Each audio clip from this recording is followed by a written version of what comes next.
అందుకని ఆరాధన ప్రభు, ఈ సమయం నీది ప్రభు, ఈ ఆరాధన నీకోసమే ప్రభు, నీకోసమే ఉన్నా ప్రభు. మా హృదయాన్ని ప్రతిష్ఠిస్తున్నాం ప్రభు, మా స్వరాన్ని ప్రతిష్ఠిస్తున్నాం ప్రభు. మీరు దిగిరండి చేసి ఇప్పుడే క్షణమంది ప్రభు ఒక్కొక్కరిని దర్శించండి చేసే.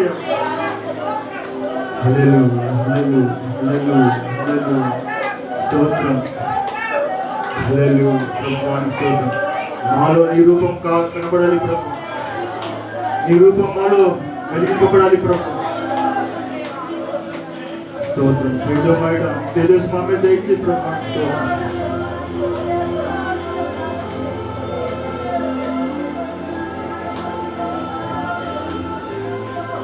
మాలోని రూపము నీ దివ్య సంకల్పము, నాలోని రూపము నీ దివ్య సంకల్పము. యేసయ్యా యేసయ్యా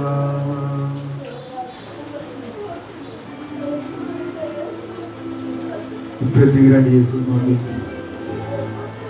నిజంగా ప్రేమిస్తున్నావా? పాట అయితే పాడండి.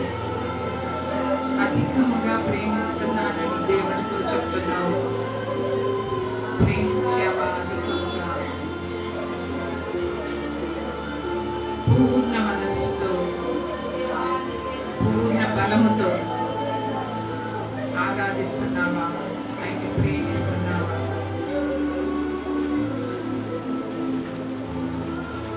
హృదయాలు ఎలా ఉన్నాయి ఆయన సన్నిధిలో, ఆయన ఎదుట మనం ఎలా ఉన్నాం?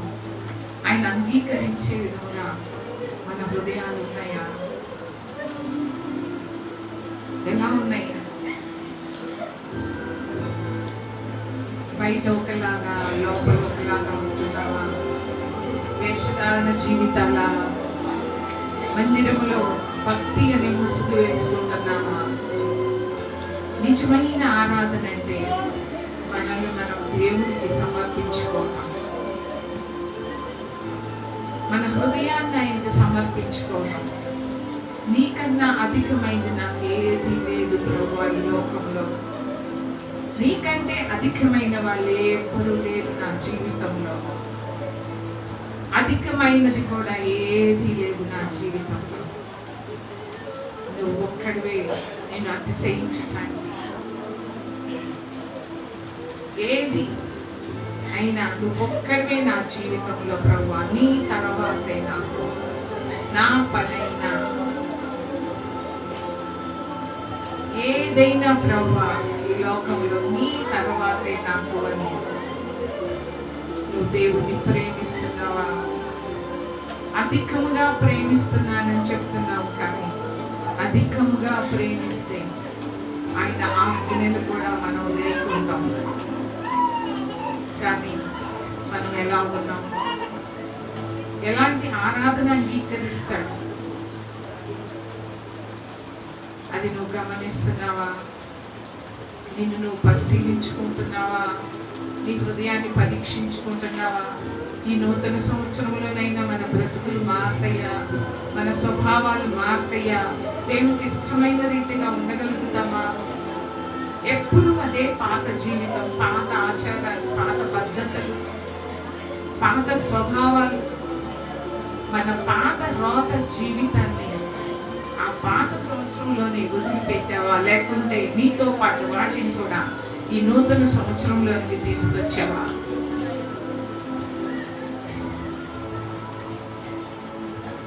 ఆయన కృపను బట్టి మనం దేన్నైనా జయించే వారిగా ఉండాలి. ఆయన సహాయం కొరకు మనం అడగాలి.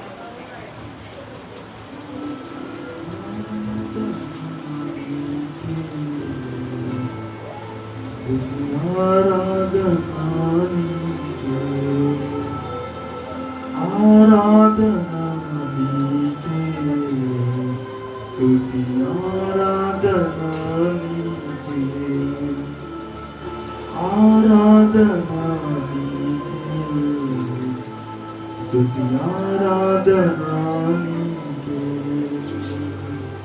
ఆరాధనా ఆరాధనా ఆరాధనా ఆరాధనా ఆరాధనా నీకే. ఆరాధనా నీకే. ఆరాధనా నీకే. ఆరాధనా నీకే.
స్తోత్రం స్తోత్రం. అందరూ స్తుతులు చెల్లించండి.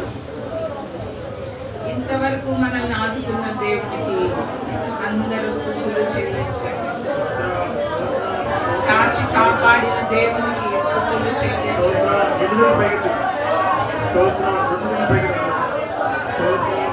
మనల్ని స్వస్థపరిచిన దేవునికి స్తుతులు చెల్లించండి. ప్రతి ఒక్కరు ఈ నూతన సంవత్సరంలో మనల్ని ప్రవేశపెట్టిన దేవునికి స్తుతులు చెల్లిద్దాం.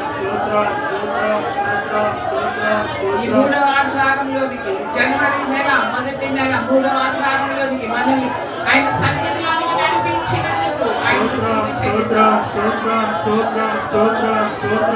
ప్రతి ఒక్కరు ప్రభువా అవునయ్యా, ఎంతో మందికి ధన్యత లేదయ్యా, నడిపించావయ్యా, నీ సన్నిధికి నడిపించావు, నీ మందిరానికి నడిపించావు.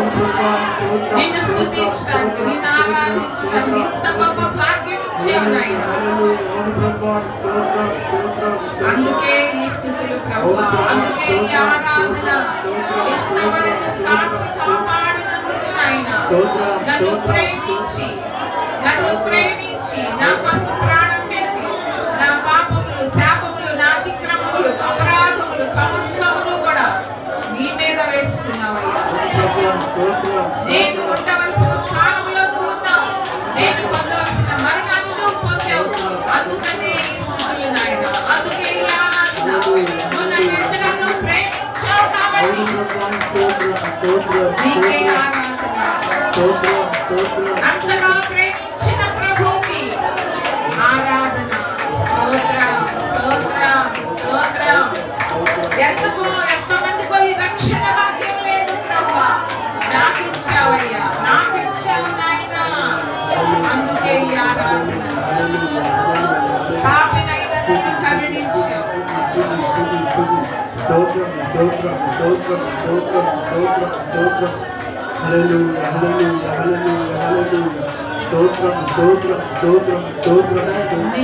వివరించలేనయా, వివరించలేనయా నాపై నీ ప్రేమను నా యేసయ్యా. వర్ణించలేనయా, వివరించలేనయా నాపై నీ ప్రేమను నా యేసయ్యా. నాలోనే నీ రూపము, నీ దివ్య సంకల్పము. నాలోనే నీ రూపము, నీ దివ్య సంకల్పము. వర్ణించలేనయా, వివరించలేనయా నాపై నీ ప్రేమను నా యేసయ్యా. వర్ణించలేనయా, వివరించలేనయా నాపై నీ ప్రేమను నా యేసయ్యా. వర్ణించలేనయా, వివరించలేనయా నాపై నీ ప్రేమను నా యేసయ్యా. వర్ణించలేం ఆయన ప్రేమను, మనం వివరించలేం, మన భాష చాలదు. అందుకనే ప్రభా నిన్ను ఆరాధిస్తున్నాం. నాపై నీకున్న ప్రేమను బట్టి నిన్ను స్తుతిస్తున్నాం, నిన్ను ఆరాధిస్తున్నాం. స్తోత్రం స్తోత్రం. ఎవరైనా ప్రార్థన చేయండి. స్తోత్రం దేవా, పరిశుద్ధుడా, మహోన్నతుడా, స్తోత్రం. ఇన్నాళ్ళేడు నిలుపున దేవా, దేవా, విశ్వల దేవా, స్తోత్రాలయ్యా. గడిచిన దినాలంతా ఈ దినానికి ఎంతో మంది ఉన్నారయ్యా, నీకు వందనాలయ్యా. నీకు మంచి నీకానికి రండి పాత సమూహాలనైనా పాత సంవత్సరం వదిలేస్తున్నావు కానీ నాయన పాత సమూహాలు పాలో ఉంటున్నాయి దేవా. నీకు వందనాలు. పాత సమూహాలు వదిలేసి నూతన సంవత్సరంలో తండ్రి నీకు వందనాలు అయ్యా. అడుగు పెట్టి చిన్నగా 3వ వారములకు నాయనా నీ సన్నిధిలో నిలబడడానికి నువ్వు ఇచ్చిన ఈ కృపను బట్టి నీకు వందనాలు నాయనా. అయ్యా నీకు వందనాలు. ఈ కృప లేని వాళ్ళు ఎంతో మంది ఉన్నారు. వందనాలయ్యా. పాటల్లో నీ నామని మనం పరుచుకున్నావు దేవా. ఆరాధనలో నేను ఆనందించడానికి నీకు మనం మాకు చదువుతున్నారు. నీ దాసురాలు సిల్వ సన్న మరుగుపరచుదేవా. లోతైన మర్మాలు గుణమైన సంగతులు బయలుపరచుదేవా. ఇదే వారంగానే మేము ఉండొద్దు దేవా. నీకు ఇది నీ వాక్యం నీ మాటలకు లోబడి జీవితాలు మాకు దయచేయండి అయ్యా. నీ రూపం మాకు దయచేయండి. నీ దివ్య సంకల్పంలో మేము నిలబడే కృప దయచేయండి. నీ మందిర ఆవరణలో అడుగు పెట్టుచుండగా నాయన అయ్యా. మమ్మల్ని మేము పరిశుద్ధపరచుకునే కృప మాకు దయచేయండి అయ్యా. నీకు వందనాలు స్తోత్రం తండ్రి. అయ్యా చిన్న ప్రార్థన పాదాల చెంత చేర్చుకోమని యేసు పరిశుద్ధ నామములో అడిగి పెట్టుకుంటున్నాను తండ్రి. కూర్చోండి అందరు. కొంచెం ముందుకు జరిగి మధ్యలో ఖాళీ లేకుండా కూర్చోండి. వెనక ఇరుక్కుంటున్నారు. సర్దుకున్నారా? కూర్చున్నారా?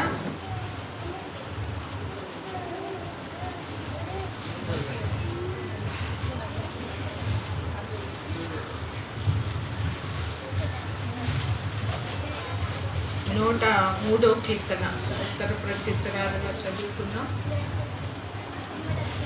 బయట ఎవరన్నా ఉంటే లోపలికి రావచ్చు. బయట ఎవరున్నారు?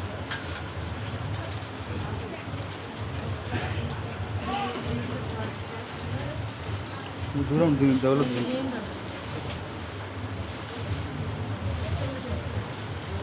103వ కీర్తన. అందరూ కూడా నేను చదువుతాను, మీరందరూ మీ నోటితో మీరు పలకండి. ఎవ్వరూ కూడా మౌనంగా ఉండదు. చదువు రాని వాళ్ళు కూడా చక్కగా నేను చెప్పేది మీరు కూడా చెప్పాలి. నా ప్రాణమా యెహోవాను సన్నుతించుము, నా అంతరంగమున ఉన్న సమస్తమా ఆయన పరిశుద్ధ నామమును సన్నుతించుము. నా ప్రాణమా యెహోవాను సన్నుతించుము, ఆయన చేసిన ఉపకారములలో దేనిని మరువకుము. ఆయన నీ దోషములన్నిటినీ క్షమించువాడు, నీ సంకటములన్నిటినీ కుదుర్చువాడు. సమాధిలో నుండి నీ ప్రాణమును విమోచించుచున్నాడు. కరుణా కటాక్షములను నీకు కిరీటముగా ఉంచుచున్నాడు. పక్షిరాజు యవ్వనము వలె నీ యవ్వనము క్రొత్తదగుచున్నట్లు మేలుతో నీ హృదయమును తృప్తిపరచుచున్నాడు. యెహోవా నీతి క్రియలను జరిగించుచు బాధింపబడు వారికి అందరికీ న్యాయము తీర్చును. ఆయన మోషేకు తన మార్గములను తెలియచేసెను. ఇశ్రాయేలు వంశస్థులకు తన క్రియలను కనపరిచెను. యెహోవా దయాదాక్షిణ్య పూర్ణుడు, దీర్ఘశాంతుడు, కృపా సమృద్ధి గలవాడు. ఆయన ఎల్లప్పుడూ వ్యాజ్యమాడువాడు కాడు. ఆయన నిత్యము కోపించువాడు కాడు. మన పాపములను బట్టి మనకు ప్రతీకారము చేయలేదు. మన దోషములను బట్టి మనకు ప్రతిఫలం ఇయ్యలేదు. భూమి కంటే ఆకాశము ఎంత ఉన్నతముగా ఉన్నదో ఆయన యందు భయభక్తులు గల వారి ఎడల ఆయన కృప అంత అధికముగా ఉన్నది. పడమటికి తూర్పు ఎంత దూరమో ఆయన మన అతిక్రమములను మనకు అంత దూరపరిచి ఉన్నాడు. తండ్రి తన కుమారుల ఎడల జాలిపడినట్లు యెహోవా తన యందు భయభక్తులు గల వారి ఎడల జాలిపడును. మనము నిర్మింపబడిన రీతి ఆయనకు తెలిసే ఉన్నది. మనము మంటివారమని ఆయన జ్ఞాపకం చేసుకొంచున్నాడు. నరుని ఆయువు గడ్డి వలె ఉన్నది.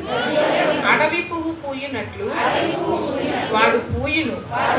దాని మీద గాలి వీచగా అది లేకపోవును. ఆ మీదట దాని చోటు దాని నెరుగుదు. ఆయన నిబంధనను గైకొనుచు ఆయన కట్టలను అనుసరించి నడుచుకుని వారి మీద యెహోవా యందు భయభక్తులు గల వారి మీద ఆయన కృప యుగ యుగములు నిలుచును. ఆయన నీతి వారికి పిల్ల పిల్ల తరమున నిలుచును. యెహోవా ఆకాశమందు తన సింహాసనమును స్థిరపరిచి ఉన్నాడు. ఆయన అన్నిటి మీద రాజ్య పరిపాలన చేయుచున్నాడు. యెహోవా దూతలారా ఆయన ఆజ్ఞకు లోబడి ఆయన వాక్యము నెరవేర్చు బలసూరులారా ఆయనను సన్నుతించుడి. యెహోవా సైన్యములారా ఆయన చిత్తము నెరవేర్చు ఆయన పరిచారకులారా మీరందరూ ఆయనను సన్నుతించుడి. యెహోవా ఏలుచుండు స్థలములన్నిటిలో ఉన్న ఆయన సర్వ కార్యములారా ఆయన్ను స్తుతించుడి. నా ప్రాణమా యెహోవాను సన్నుతించుము. దేవుడి వాక్యం దీవించి ఆశీర్వదించును గాక. ఆయన కృప ఎవరి ఎడల ఉంటుంది? ఆయన కృప రెండు చోట్ల ఉంది కదా. భూమి కంటే ఆకాశం ఎంత ఉన్నతముగా ఉన్నదో ఆయన యందు భయభక్తులు గల వారి ఎడల ఆయన కృప అంత అధికముగా ఉంటుందంట. ఎవరి ఎడల కృప అధికముగా ఉంటుంది? అందరూ చెప్పాలి. ఆయన యందు ఎవరైతే భయభక్తులు కలిగి ఉంటారో వారి ఎడలంట భూమి కంటే ఆకాశం ఎంత ఉన్నతమైంది, ఎంతో ఉన్నతమైంది కదా. ఆయన కృప అలా ఉన్నతంగా అధికముగా ఉండాలి అంటే మన ఎడల మనలో ఏముండాలి అంట? భయభక్తులు. హల్లెలూయా. భూమి కంటే ఆకాశం ఎంత ఉన్నతముగా ఉన్నదో ఆయన భయభక్తులు గల వారి ఎడల ఆయన కృప అంత అధికముగా ఉందంట. అంతేకాదు పడమటికి తూర్పుకి ఎంత దూరమో అంత దూరం పరుస్తానంటున్నాడు పాపాలు. ఎంత దూరం పరుస్తాడు? అసలు తూర్పుకి పడమటికి అందుతుందా ఏమన్నా? అందరు అంత దూరం చేస్తాడు. ఎవరి యొక్క పాపాలు? ఆయన ఎందుకు భయభక్తులు గలవారి యొక్క పాపం. అంతేకాదు చూడండి, ఎవరి ఎడల జాలి పడతాడు? ఇక్కడ 13వ వచనంలో ఉంది కదా, తండ్రి తన కుమారుల ఎడల జాలి పడినట్లు యెహోవా తన యందు భయభక్తులు గలవారి ఎడల జాలి పడతాడు. హల్లెలూయా. మనం అనుకుంటాము మన స్వభావాన్ని విడిచిపెట్టకుండా, మన పాపాన్ని విడిచిపెట్టకుండా, మనలో దేన్ని కూడా విడిచిపెట్టకుండా ఆయన కృప నాకు ఉందిలే, ఆయన నా ఎడల జాలి పడతాడులే, ఆయన నా తండ్రి కదా, నేను ఆయన బిడ్డను కదా. మనం ఎలా మన పిల్లల్ని ఎలా జాలి పడతామో, ఎలా ఉంటామో అలాగూ నా తండ్రి కూడా నా ఎడల జాలి పడతాడులే, అంత కృప చూపిస్తాడులే అనుకుంటాం. కానీ వాక్యము స్పష్టంగా చెప్తుంది. ఏమని చెప్తుంది? ఆయన కృప ఎవరి ఎడల అధికంగా ఉంటుంది?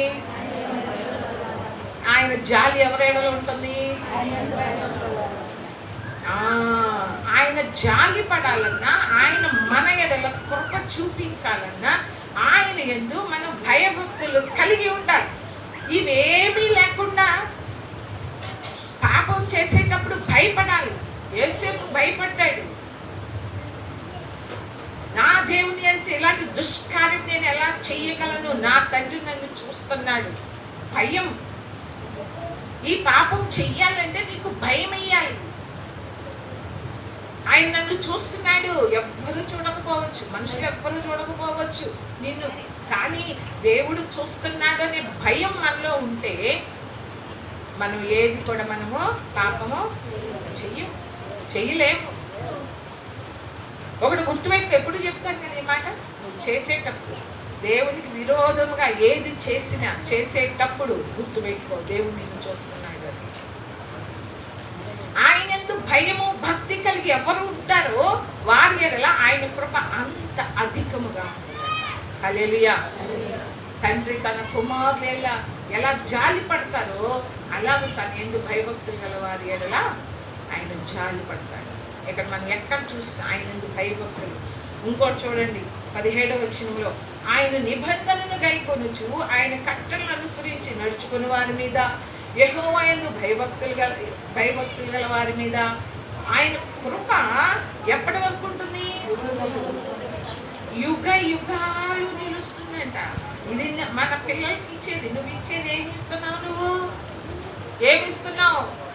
నువ్వు దేవుని యందు భయభక్తులు కలిగి నేను ఉంటే కనుక ఆయన కృప అంట యుగ యుగాలు అంటే మీ పిల్లల తరం కూడా వస్తుంది. హల్లెలూయా. ఎవరికి? ఆయన నిబంధనలు గైకుంటూ ఆయన కట్టలను అనుసరించి నడుచుకుని వారి మీద, యెహోవా యందు భయభక్తులు గల వారి మీద ఆయన కృప యుగ యుగాలు నిలుస్తుంది.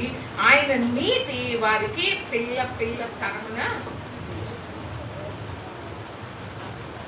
ఈ రోజుల్లో ఎంతమంది తల్లిదండ్రులు బిడ్డల గురించి ఆలోచన చేస్తున్నారా? ఈ బిడ్డల మీదకి వస్తుందని ఆలోచన చేస్తున్నావా? భయపడుతున్నావా? భయం లేదు మనలో. నీ ఇష్టం, నీ సుఖం నువ్వు చూసుకున్నావు, నీ ఇష్ట ప్రకారం నువ్వు నడుస్తున్నావు, నీ ఆలోచనలు చొప్పున, నీ కోరిక చొప్పున నువ్వు నడుస్తున్నావు. కానీ తర్వాత ఎక్కడికి వస్తుందంట?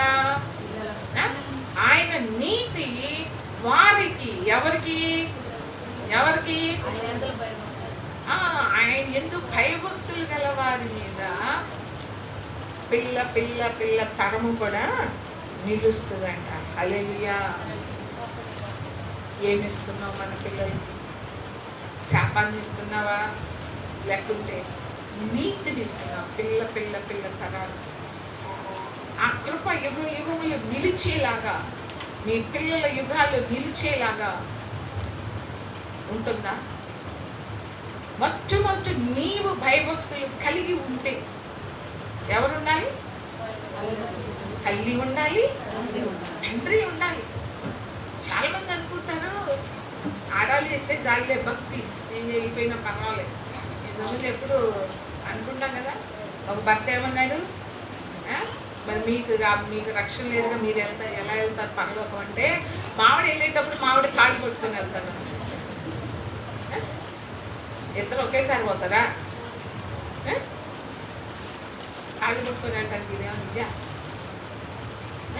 కాళ్ళు పట్టుకొని వెళ్తారా? ఎవరి భక్తి వాళ్ళదే. మావిడ చేస్తే చాలు, మావిడ వస్తుంది ఏంటండి ప్రార్థన చర్చకురాక, మావిడ వస్తుందండి, మా పిల్లలు వస్తున్నారండి.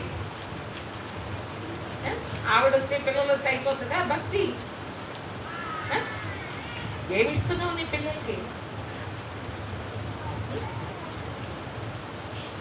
ఎప్పుడైతే ఆయన ఎందుకు భయభక్తులు కలిగి జీవిస్తారో ఆయన కృప వారి పిల్ల తరానికి ఉంటుంది. ఆయన నీతి కూడా పిల్ల తరానికి ఉంటుంది. ఆయన కృప యుగ యుగాలు నిలుస్తుందంట. హల్లెలూయా. ఏమిస్తాం మనం? నువ్వే రావు దేవుని సన్నిధికి సరిగ్గా. నువ్వు ఏమిస్తావు మీ పిల్లలకి? ఏమి నేర్పుతావు? మనం నేర్పిస్తామా? నేర్పించగలుగుతామా? నువ్వు చెప్పాల్సిన అవసరం లేదు. నువ్వు ముందు చేస్తా ఉంటే ఎక్క నీ పిల్లలు వస్తారు. నువ్వు కరెక్ట్గా ఉంటే ఆ మార్గంలో నీ వెనకే నీ పిల్లలు వస్తారు. నువ్వు నేర్పించాల్సిన అవసరం లేదు, నువ్వు చెయ్యి.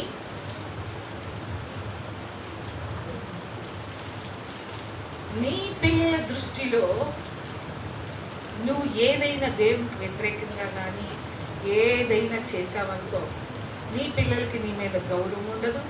నీ పిల్లలు నీ మాట వినరు. ఎప్పుడు వింటారు? ఎప్పుడు నీ మాటను గౌరవిస్తారు? చెప్పండి. తల్లిదండ్రుల యొక్క మాటను ఎప్పుడు గౌరవిస్తారు? నువ్వు సరిగ్గా భక్తిలో ఉంటే గౌరవిస్తారు, నీ మాట వింటారు కూడా. తల్లిదండ్రులుగా మనమే లేకపోతే మన పిల్లలు వింటారా? వినరు. నీ ప్రవర్తన చూస్తారు, నీ మాటలు చూస్తారు, నీ నడక చూస్తారు. వాళ్ళకి తెలియదులే అనుకోకండి. పిల్లి పాలు తాగితే ఏం చేస్తారు? ఏమనుకుంటారంట? నన్ను ఎవరు చూడటం లేదు అనుకుంటారు. కానీ ప్రతి క్షణం కూడా నీ పిల్లలు నిన్ను గమనిస్తూ ఉంటారు, నీలో ఉన్న ప్రేమను చూస్తారు. ఉంటే కనుక నీలో ప్రేమ ఉంటే ఆ ప్రేమను చూసి మారుతారు. నువ్వు ఎన్ని సంవత్సరాలు వచ్చినా దేవుని సన్నిధికి వస్తున్నావు అతను ఆ ప్రేమ కనపట్టలేదు కదా నీ పిల్లలకి నీలో. కనిపిస్తుందా? కనిపిస్తుందా? నువ్వు అబద్ధాలు ఆడుతూనే ఉంటావు, అదే కనిపిస్తుంది. జాగ్రత్త, నీ పిల్లలు నిన్ను గమనిస్తారు. నువ్వు మందిరానికి వెళ్తున్నావు, నువ్వు దేవుని నమ్ముకున్నావు, వాళ్ళు నమ్ముకోలేదు. కొంతమంది పిల్లలు నమ్ముకున్న మీరు ఏం చేయాలి? నమ్ముకున్న మీరు ఏం చేయాలి? మాదిరి చూపించాలి.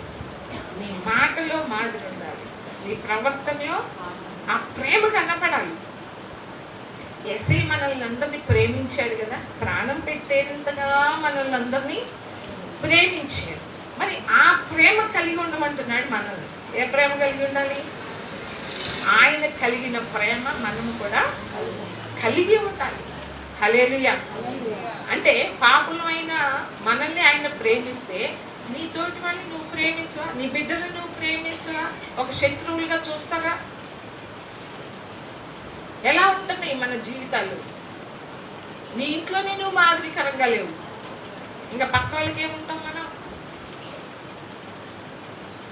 ఎప్పటికీ ఉన్నాం. అందుకని ఒక సామెత ఉంది కదా, ఏమి సామెత?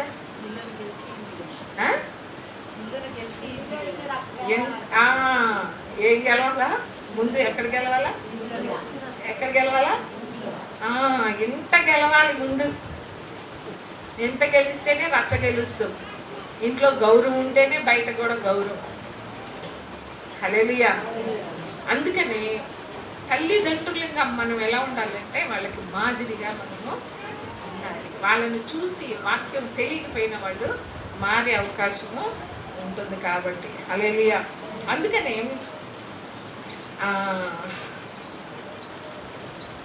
ఇక్కడ చూడండి 21వ వచనంలో,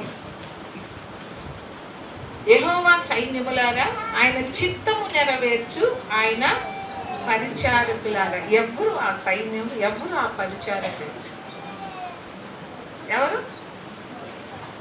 ఎవరు చెప్పండి.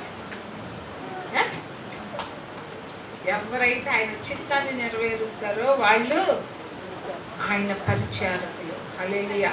యెహోవా సైన్యం. కీర్తనలు ఇంతకుముందు చెప్పాను, చూపించాను కదా. సైన్యం, స్త్రీలు ఎట్లా వెళ్తున్నారంటే ఒక సైన్యంగా. యెహోవా సైన్యం. మనం అందరం ఎవరై? యెహోవా సైన్యం. ఒక సైన్యంలో ఉన్నప్పుడు, ఇప్పుడు మామూలుగా మిలిటరీ ఉందనుకోండి, అక్కడ వాళ్ళు ఆ సైన్యానికి పైన ఎవరు ఉంటారు? ఒక కమాండరు ఎవరో ఉంటారు కదా. ఆయన మాట వీళ్ళు వినాలా లేదా? సైన్యం వినకపోతే ఆ కమాండర్ ఇటు వెళ్ళమంటే వాడు నేను ఇటు వెళ్తానంటే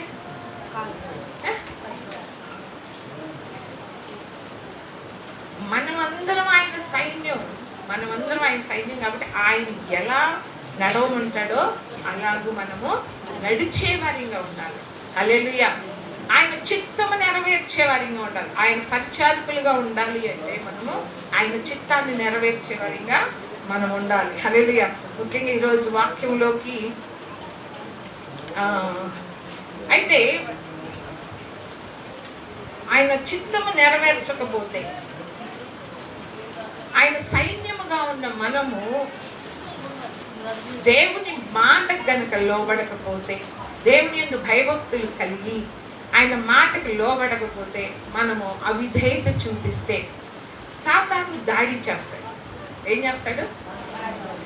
సాతాను 3 విధాలుగా దాడి చేస్తాడు. ఇంతకుముందు చెప్పాడు, గుర్తుందా? 3 రకాలుగా దాడి చేస్తాడు మన మీద. ఎలా చేస్తాడు చెప్పండి? మర్చిపోయాడా?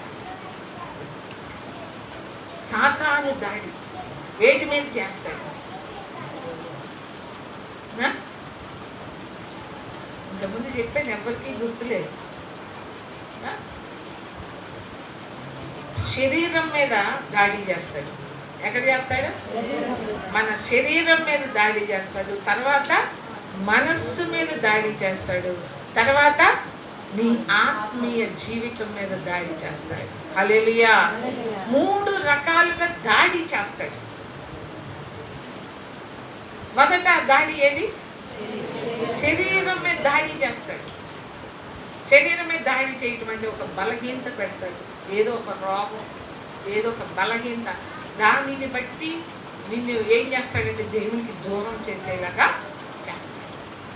శరీర దాడి అదైతే అందరూ మనకి గమనించవచ్చు. ఎందుకంటే శరీరానికి ఒక బలహీనత వచ్చింది అనుకోండి, ఒక రోగం, ఒక వ్యాధి వచ్చింది అనుకోండి, అయ్యో ఇది దేని వల్ల వచ్చిందా, నా అవిధేయత వలన వచ్చిందా, ఏ విషయాల్లో నేను తప్పిపోయాను, దేవునికి విరోధంగా నేను ఎలా నడిచాను అనే విషయాల మీద మనం ఏం చేస్తామంటే మనల్ని మనం పరిశీలించుకుంటాం, మనల్ని మనం పరీక్షించుకుంటాం.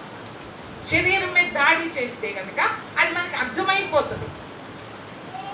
నేను వాటి గురించి ఎక్కువ వివరంగా చెప్పట్లేదు. ఎక్కువ మన ఆత్మీయ జీవితం మీద చేసే దాడి సాతాను ఏం చేస్తాడు, ఆత్మీయ జీవితం మీద దాడి చేస్తాడు, మానసికంగా కూడా దాడి చేస్తాడు. హల్లెలూయా. ఎలా చేస్తాడంట? మానసికంగా చేస్తాడు దాడి. ఎప్పుడు కూడా ఆలోచనలు, ఎప్పుడు కూడా ఏం చేస్తూ ఉంటాడు, దేవునికి విరోధముగా నిర్ణయాలు తీసుకునేలాగా చేస్తాడు. మనం తొందరపడి నిర్ణయాలు తీసుకునేలాగా చేస్తాడు సాతాను. మానసికంగా ఎక్కువ ఏదో ఒక దాని గురించి ఆలోచన చేసేలాగా చేస్తాడు.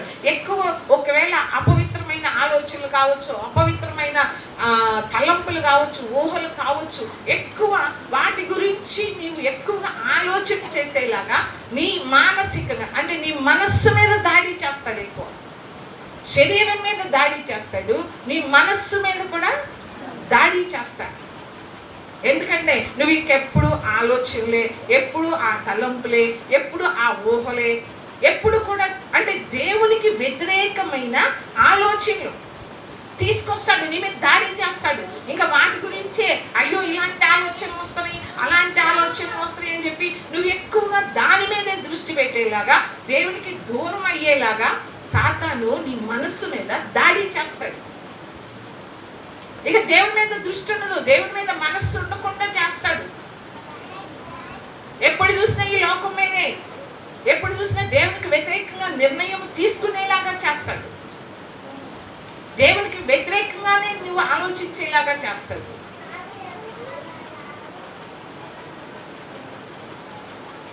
మూడోది ఏంటిది? ఇది చాలా భయంకరం. నీ ఆత్మ మీద దాడి చేస్తాడు, నీ ఆత్మీయ జీవితం మీద దాడి చేస్తాడు అపవాది. మీరు గుర్తుపెట్టుకోండి, నీ శరీరం మీద దాడి చేస్తున్నాడా, లేకుంటే నీ మనస్సు మీద దాడి చేస్తున్నాడా, లేదా నీ ఆత్మీయ జీవితం మీద దాడి చేస్తున్నాడా? హల్లెలూయా. దేని మీద దాడి చేస్తున్నాడు? నువ్వు అసలు గమనిస్తున్నావా? ఇది అపవాది పెట్టేదని నువ్వు గమనిస్తున్నావా? అసలు దేవునికి దూరం అవుతున్నానని ఏమైనా నీకు ఆలోచన వస్తుందా ఎప్పుడైనా? అది ఏం చేస్తుంది, నువ్వు గమనించకుండానే నువ్వు ఆ తలంపు అంటే నువ్వు దాంట్లో ఉన్నావని కూడా నీకు గ్రహింపు లేకుండా చేస్తాడు. మీకు ఒకటి చూపిస్తా, మీకు అర్థమవుతుంది. యాకోబు రాసిన పత్రికలో, యాకోబు రాసిన పత్రిక 1వ అధ్యాయంలో 12వ వచనం నుండి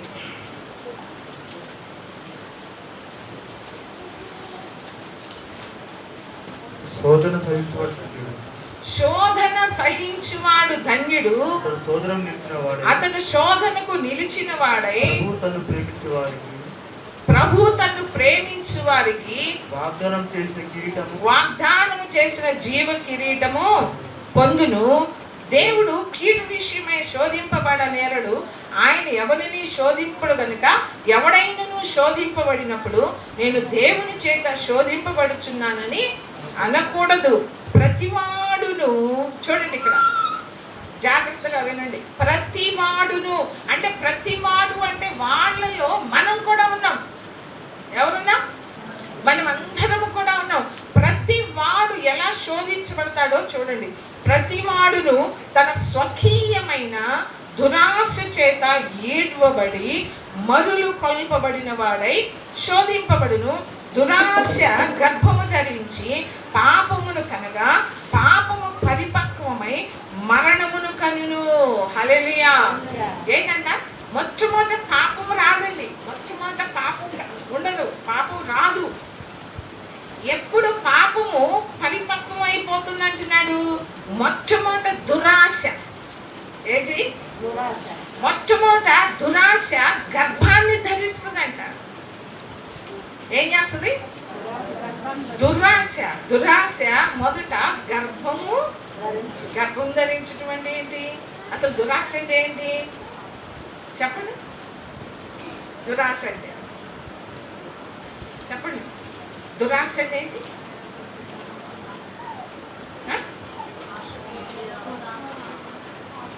వేరొకటి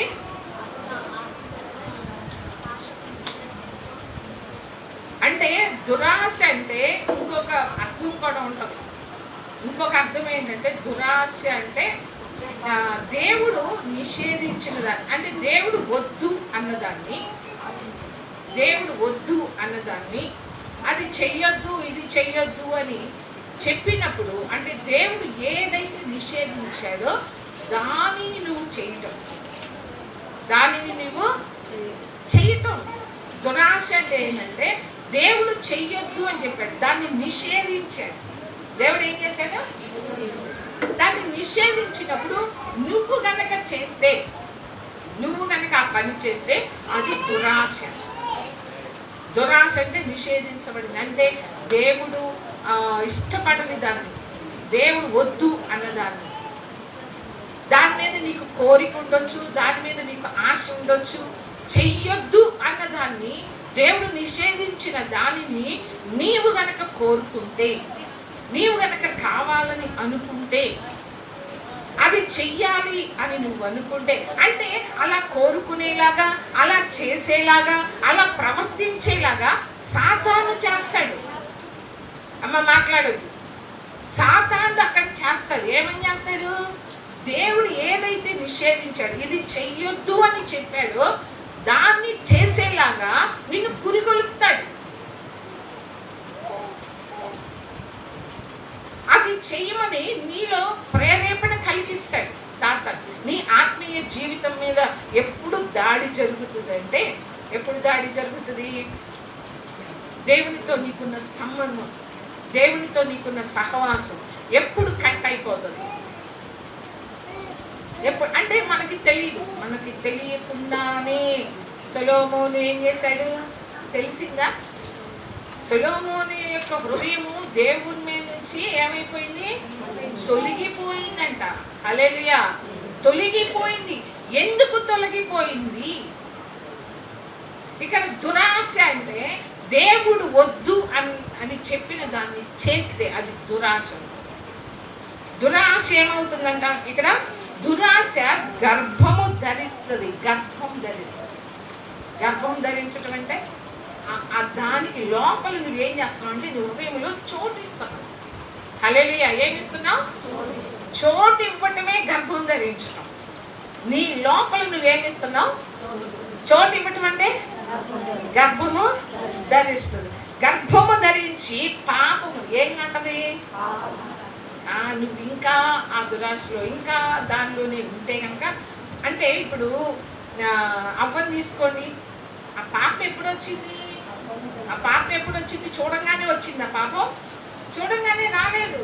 సాతాను ప్రేరేపించాడు, దేవుడు నిషేధించాడు. ఆ పండుని తినవద్దు అని చెప్పి నిషేధించాడు. ఆ పండుని నిషేధించిన తరువాత దాన్ని చూసింది, అప్పుడు పాపం రాలేదు.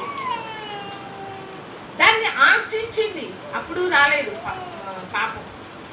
ఎప్పుడైతే దేవుడు నిషేధించిన దాన్ని ఈమె ఆశించి దాన్ని కోరుకొని దాన్ని ఎప్పుడైతే తిందో తీసుకొని, అప్పుడు గర్భాన్ని ధరించి ఏమి కంది ఆమె? పాపమును. అప్పుడు పాపం. హల్లెలూయా. దురాశ. ఎందుకంటే దేవుడు నిషేధించాడు ఆ పళ్ళని, అంటే ఆ పండుని, మంచి చెడ్డలు తెలివినిచ్చే ఆ పండుని తినవద్దు అని చెప్పాడు.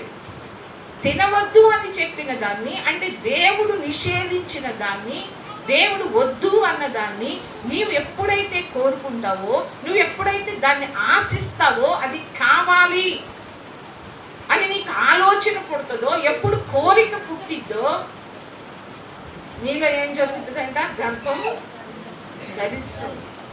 గర్భం ధరించినప్పుడు ఏమవుతుంది? ఏం కంటున్నావు? పాపమును కంటున్నావు. ఏం కంటావు? పాపమును కనుక పాపము పరిపక్వమై మరణమును కన్నును. హల్లెలూయా. పాపం పరిపక్వం అయిపోతుందంట. పరిపక్వం అయిపోవటం అంటే ఏంటి? నీ పాపం పండిందే అంటావు కదా. నీ పాపం పండింది. దేవుడు కూడా అదే అంటున్నాడు. పరిపక్వం కావటం అంటే పండటమే కదా. పాపము పరిపక్వమై అంటే నీ పాపం పండితే అప్పుడేమవుతుందంట? మరణం అంటే నరకం. ఇవన్నీ ఎలా వస్తున్నాయి? ఒకదానికి దురాశ. మొట్టమొదటి ఏం కలుగుతుందంటే మనలో దురాశ. అంటే దేవుడు వద్దు అన్నదాన్ని నువ్వు ఆశించు. దేవుడు నిషేధించిన దాన్ని నువ్వు కావాలని కోరుకోవటం.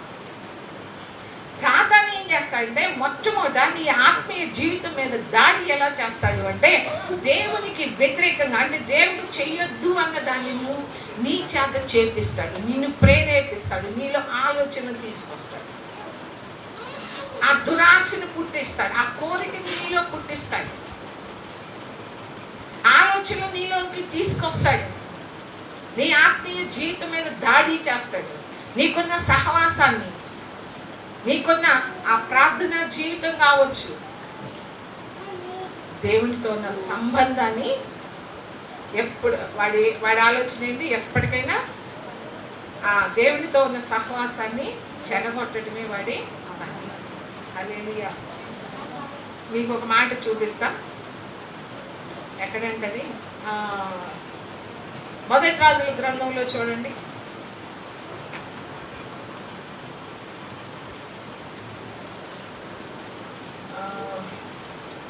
పదో అధ్యాయం అనుకుంటా.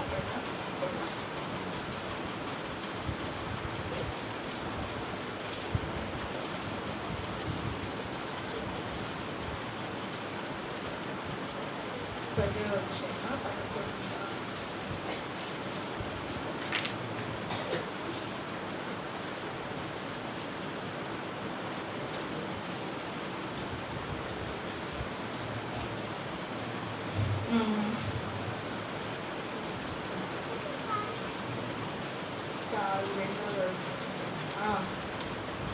మొదటి రాజులు 10వ అధ్యాయంలో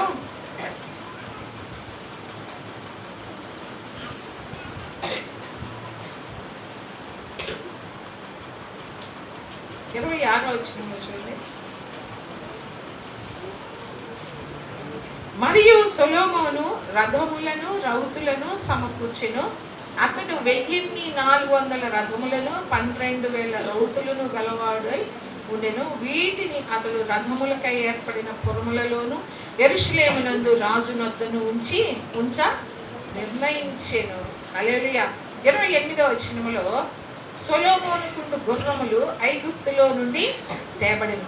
రాజు వర్తకులు ఒక్కొక్క గుంపునకు నియామకమైన ధరనిచ్చి గుంపులుగా కొని తెప్పించరు. వారు ఐగుప్తులో నుండి కొని తెచ్చిన రథం ఒకటింటికి 600 తులములు వెండియు, గుర్రం ఒకటింటికి 150 తులముల వెండియు ఇచ్చిరి. హిత్తీల రాజులందరి కొరకును ఆరాము రాజుల కొరకును వారు ఆ ధరకే వాటిని తీసుకోండి. అంటే సొలొమోను యొక్క వర్తకులు వాళ్ళు ఐగుప్తు నుంచి గుర్రాలను తెప్పించి వాళ్ళు రాజుకే కాకుండా వేరే వాళ్ళకు కూడా అమ్ముతూ ఉన్నారు. అయితే ఇక్కడ 11వ అధ్యాయంలో చూడండి. 11వ అధ్యాయంలో అది గుర్తుపెట్టుకోండి. గుర్రములు, రథములు, మోయాబీలు, ఏదోమీలు, అమోనీలు, సీదోనీలు, హిత్తీలు అను జనులు మీ హృదయములను తమ దేవతల తట్టు త్రిప్పుదురు గనుక వారితో సహవాసము చేయకూడదనియు వారిని మీతో సహవాసము చేయనీయకూడదనియు యెహోవా ఇశ్రాయేలుకు సెలవిచ్చి ఉన్నాడు. అయితే రాజైన సొలొమోను ఫరో కుమార్తెను గాక ఆ జనులలో ఇంకా అనేక మంది పరస్త్రీలను మోహించి కామాతృత గలవాడై వారిని ఉంచుకొనుచు వచ్చెను. అతనికి 700 మంది రాజకుమార్తెలైన భార్యలను 300 మంది ఉపపత్నులను కలిగి ఉండిరి. అతని భార్యలు అతని హృదయమును త్రిప్పివేసిరి. సొలొమోను వృద్ధుడైనప్పుడు అతని భార్యలు అతని హృదయమును ఇతర దేవతల తట్టు త్రిప్పగా అతని తండ్రి అయిన దావీదు హృదయములే అతని హృదయము దేవుడైన యెహోవా ఎడల యథార్థము కాకపోయెను. హల్లెలూయా. చూడండి ఇక్కడ అంతేకాకుండా 7వ వచనంలో చూడండి, సొలొమోను కెమోషు అను మోయాబీల హేయమైన దేవతకును మొలకు అను అమోనీల హేయమైన దేవతకును యెరూషలేము ఎదుట ఉన్న కొండ మీద బలిపీఠములను కట్టించను. తమ దేవతలకు ధూపం వేయించు బలులు అర్పించుచుండిన పరస్త్రీలైన తన భార్యల నిమిత్తం అతడు ఇలాగ చేసు. ఇశ్రాయేలు దేవుడైన యెహోవా అతనికి 2 మార్లు ప్రత్యక్షమై నీవు ఇతర దేవతలను వెంబడింపవలదని అతనికి ఆజ్ఞాపించినను. సొలొమోను హృదయము ఆయన యొద్ద నుండి తొలగిపోయాను. హల్లెలూయా. ఎప్పుడు తొలగిపోయిందంట?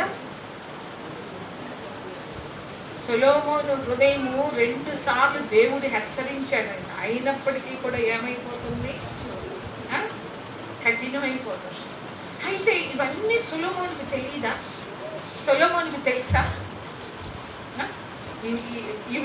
ఇవన్నీ కూడా దేవుడు చెప్పాడు. చూడండి 2వ దినం ద్వితీయోపదేశ కాండం అనుకుంటా, ద్వితీయోపదేశ కాండం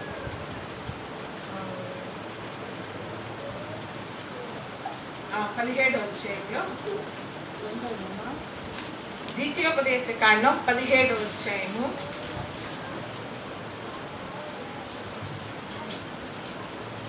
14వ వచనం. నీ దేవుడైన యెహోవా నీకు ఇచ్చుచున్న దేశమున నీవు ప్రవేశించి దాన్ని స్వాధీనపరుచుకొని అందులో నివసించి. ఇది చూడండి, ఈ మాట దేవుడు ఎప్పుడు చెప్పాడంట? ఇంకా రాజులు ఇంకా ఏర్పడలేదు, ఇంకా ఒక రాజుగా దేవుడు ఎవరిని నియమించలేదు, ఇంకా వీళ్ళు ఇంకా కనానులోకి ఇంకా ప్రవేశించలేదు. ఆ టైంలో దేవుడు వాళ్ళతోటి దేవుడు చెప్తున్నాడు ఏది చెయ్యాలి ఏది చెయ్యకూడదు అని ఇక్కడ చెప్తున్నాడు. చూడండి, స్వాధీనపరచుకొని అందులో నివసించి నా చుట్టూ ఉన్న సమస్త జనము వలె నా మీద రాజును నియమించుకొందుననుకొని ఎడల నీ దేవుడైన యెహోవా ఏర్పరచువానిని ఆవశ్యముగా నీ మీద రాజుగా నియమించుకొనవల్ల. నీ సహోదరులలోనే ఒకరిని నీ మీద రాజుగా నియమించుకొనవల్ల. నీ సహోదరుడు కాని అన్యుని నీ మీద నియమించుకొనకూడదు. అతడు గుర్రములను విస్తారముగా సంపాదించుకొనవలదు. హల్లెలూయా. ఏంటంట? ఇక్కడ దేవుడు ఎప్పుడో ముందే చెప్పాడు, వాళ్ళని హెచ్చరించాడు, మీరు ఇవి చెయ్యకూడదు, ఇవి చెయ్యకూడదు. ఏమని చెప్పాడు? గుర్రములను విస్తారముగా సంపాదించుకోకూడదు. అంటే నేను ఎందుకు చెప్తున్నా అంటే, దేవుడు నిషేధించిన దాన్ని, అంటే దేవుడు వద్దు అన్న దాన్ని చేస్తే కనుక మనం ఎలా ఉంటాం, మన జీవితాలు ఎలా ఉంటాయి. సొలొమోను ఎంతో జ్ఞాని. ఎవరు? సొలొమోను. అంతకుముందు అలాంటి జ్ఞాని ఉండలేదంట, తర్వాత కూడా అలాంటి జ్ఞాని లేడు అని దేవుని వాక్యం చెప్తుంది. అలాంటి జ్ఞాని ప్రసంగి గ్రంథం, పరమగీతాలు, లేకుంటే సామెతలు, ఇన్ని గ్రంథాలు 3 గ్రంథాలు రచించాడు సొలొమోను. అంత జ్ఞానం కలిగిన సొలొమోను దేవుడికి ప్రార్థన చేస్తే దేవుని మహిమ దిగి వచ్చి సొలొమోను ప్రార్థన చేస్తే, సొలొమోను ప్రార్థన కూడా దేవుడికి అంగీకారముగా ఉందంట. అది ఇష్టంగా ఉంది. సొలొమోను చేసిన ప్రార్థన, మందిరం ప్రతిష్ఠ రోజు సొలొమోను ప్రార్థన చేస్తాడు, అది దేవునికి ఇష్టమైందిగా ఉంది. అలాంటి సొలొమోను దేవుడు నేను కోరుకున్నాను అని చెప్తున్నాడు. హల్లెలూయా. ఏం కోరుకున్నాడు? ఎవరిని కోరుకున్నాడు? సొలొమోను కోరుకున్నాడు. ఆయన సింహాసనం మీద, దావీదు యొక్క సింహాసనం మీద కూర్చోవటానికి చాలా మంది ఉన్నారు, దావీదు యొక్క కుమారులు. కానీ ఎవరిని కోరుకున్నాడు? సొలొమోన్ని కోరుకున్నాడు. సొలొమోన్ని కోరుకుంటే సొలొమోను దేవుడు ఏది వద్దు, ఏది దేన్ని చెయ్యొద్దు అని చెప్పాడో దానినే చేశాడు. అంత జ్ఞాని మరి, అంత ప్రార్థన. ఎందువలన? ఇక్కడ గుర్రములను విస్తారముగా సంపాదించుకోవద్దు అని దేవుడు చెప్పాడు. అయితే ఇక్కడ మనం ఇందాక చూసి ఇది కూడా పెట్టుకోండి పక్కన. ఇక్కడ ఏమని ఉంది?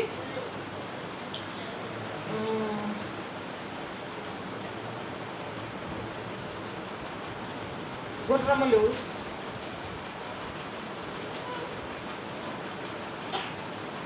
రథములు కానీ రౌతులు కానీ, అతడు ఎక్కడో ఉంటుంది అది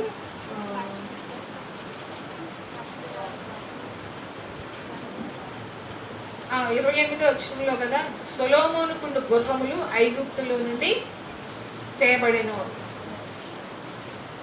అంటే సొలొమోను ఎన్ని గుర్రాలు, ఎక్కడో రాసి ఉంటుంది, అది నాకు సరిగ్గా ఐడియా రావట్లేదు, కానీ విస్తారముగా సంపాదించుకున్నాడు గుర్రాలు సొలొమోను. ఇక్కడ దేవుడు ఏమన్నాడు? గుర్రాన్ని నీవు విస్తారముగా సంపాదించుకోవద్దు, తాను గుర్రములను, మళ్ళీ చూడండి ద్వితీయోపదేశకాండంలోని 17వ అధ్యాయంలో, తాను గుర్రములను హెచ్చుగా సంపాదించుటకు గాను జనులను ఐగుప్తునకు తిరిగి వెళ్ళనీయకూడదు. హల్లెలూయా. ఎక్కడికి వెళ్ళకూడదు? ఐగుప్తుకి వెళ్ళకూడదు. ఐగుప్తు దేశానికి వెళ్ళి గుర్రాల్ని కొనకూడదు. కానీ సొలొమోను ఎక్కడికి వెళ్ళి గుర్రాలు కొంటున్నాడు?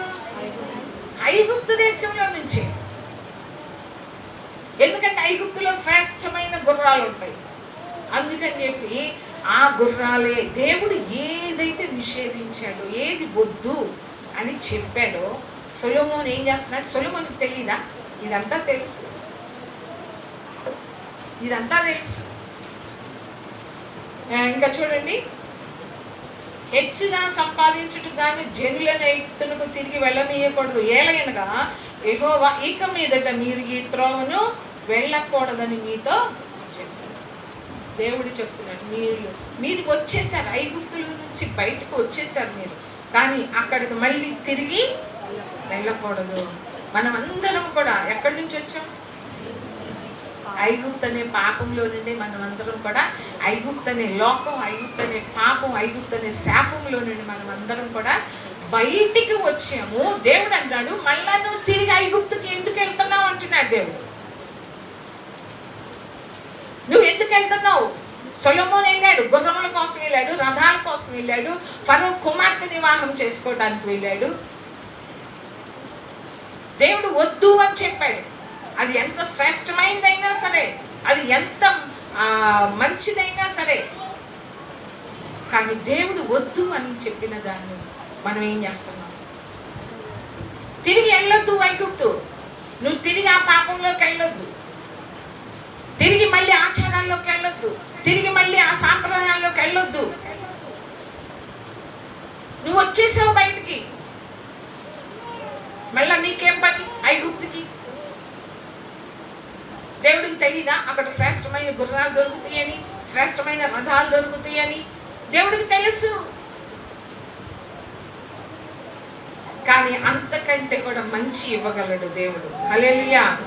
నీ కంటికి కనపడవచ్చు అవి గుర్రాలు చాలా శ్రేష్టమైనవి, ఆ రథాలు చాలా శ్రేష్టమైనవి అని చెప్పి నీ కంటికి కనిపించవచ్చు. కానీ దేవుడు వద్దు అన్న దాన్ని, దేవుడు నిషేధించిన దాన్ని నువ్వు చెయ్యకుండా ఉంటే అంతకన్నా కూడా ఎక్కువ నీకు ఇవ్వగలడు. హల్లెలూయా. అంతకన్నా శ్రేష్టమైన దాన్ని ఇవ్వగలడు. కానీ మన కళ్ళు ఎక్కడ? మనం దేన్ని ఆశిస్తున్నావు? ఏది కోరుకుంటున్నావు నువ్వు?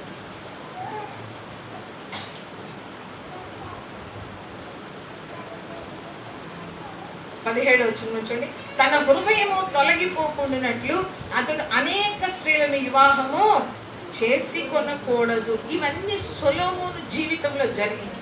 మీరు జాగ్రత్తగా, దేవుడు ఏటిని నిషేధించాడో, ఏది వద్దు అని చెప్పాడో వాటన్నిటినీ కూడా చేస్తున్నాడు సొలొమోను. జ్ఞాని అయిన సొలొమోను.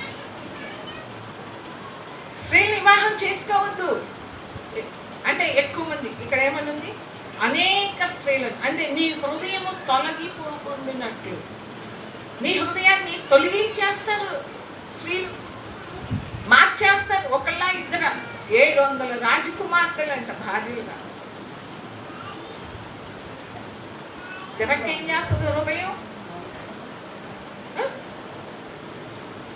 ఒకళ్ళతోనే పడలేకపోతున్నారు.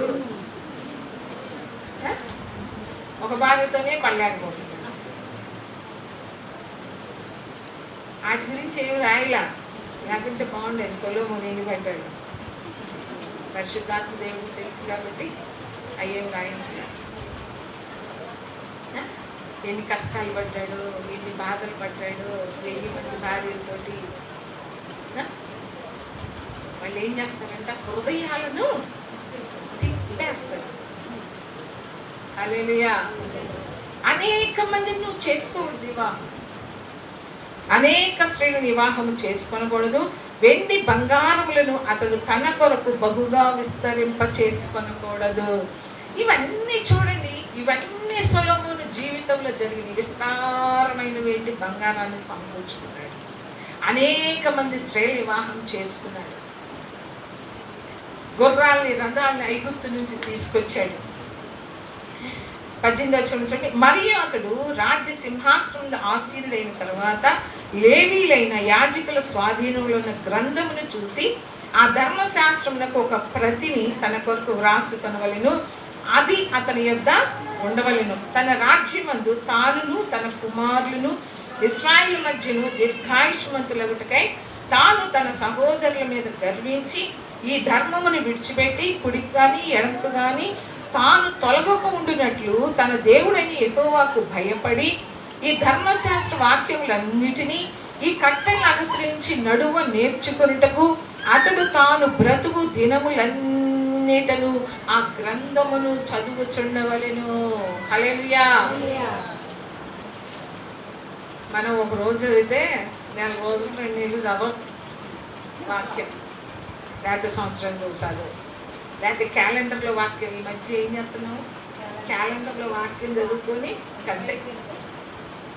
మనకి టైం ఎక్కువ ఉండదు కదా, అంత బిజీ కదా.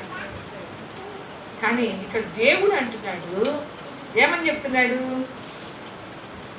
తన 21 తాను తన సహోదరుల మీద గర్వించి, ఒకవేళ గర్వం వస్తుందేమో, ఏమొస్తుందంట, ఎందుకంటే మిగతా సహోదరులు కాదు, నేనే రాజు చేశాడు నన్ను, వాళ్ళందరికంటే మంచివాడిని, ఏమొస్తుంది, గర్వం వస్తుందేమో. గర్వించి ఈ ధర్మమును విడిచిపెట్టి కుడికి కానీ ఎడమకు కానీ తాను తొలగక ఉండునట్లు, ఈ ధర్మమును విడిచి తొలగక ఉండినట్లు తన దేవుడైన యెహోవాకు భయపడి. ఏం కావాలంట, మీరు ఎక్కడైనా చూడండి, భయం ఉండాలి. హల్లెలూయా. భయపడి ఈ ధర్మశాస్త్ర వాక్యములన్నిటిను ఈ కట్టలను అనుసరించి నడువ నేర్చుకొనుటకును అతడు తాను బ్రతుకు దినములన్నిట ఎంతకాలం బతుకుతాడో అంతకాలం రాజు ఏం చేయాలి, ధర్మశాస్త్రం ఒక ప్రతిని. అది ఎక్కడ ఉంటుందంట, అది ఆ ధర్మశాస్త్రము లేవీల దగ్గర ఉంటుంది. తర్వాత ఎవరి దగ్గర ఉంటుంది, రాజు దగ్గర. అక్కడ చదివాం కదా, రాజు దగ్గర ఉంటుంది అనమాట.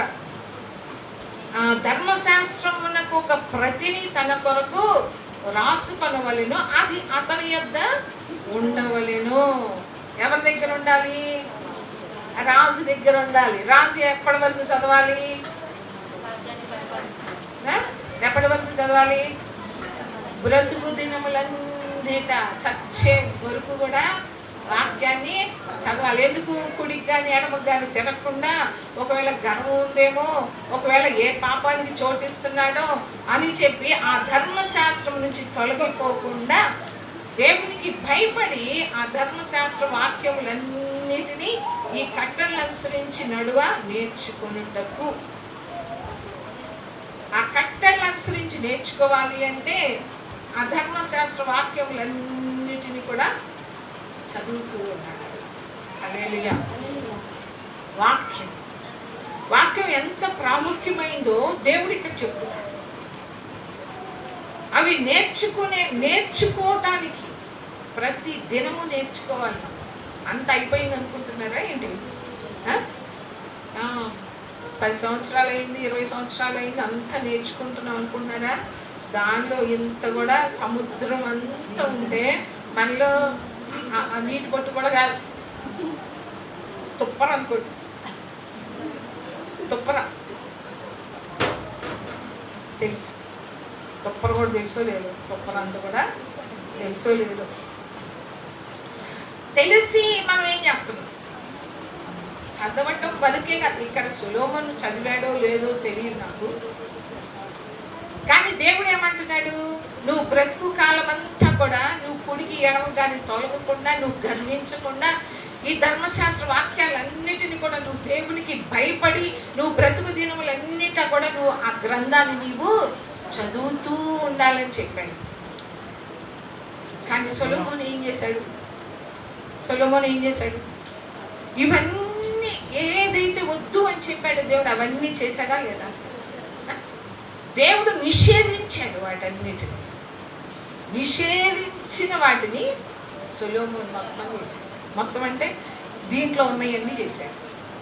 మీకు అక్కడ ఉంటుంది కదా, దేంట్లో? ప్రసంగిలోనా? ప్రసంగి చూడండి.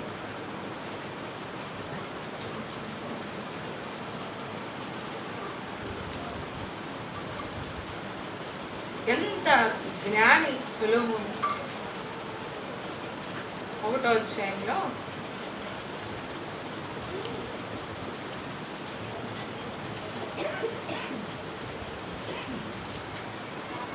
నాలుగో వచనం, 2వ అధ్యాయం 4వ వచనం.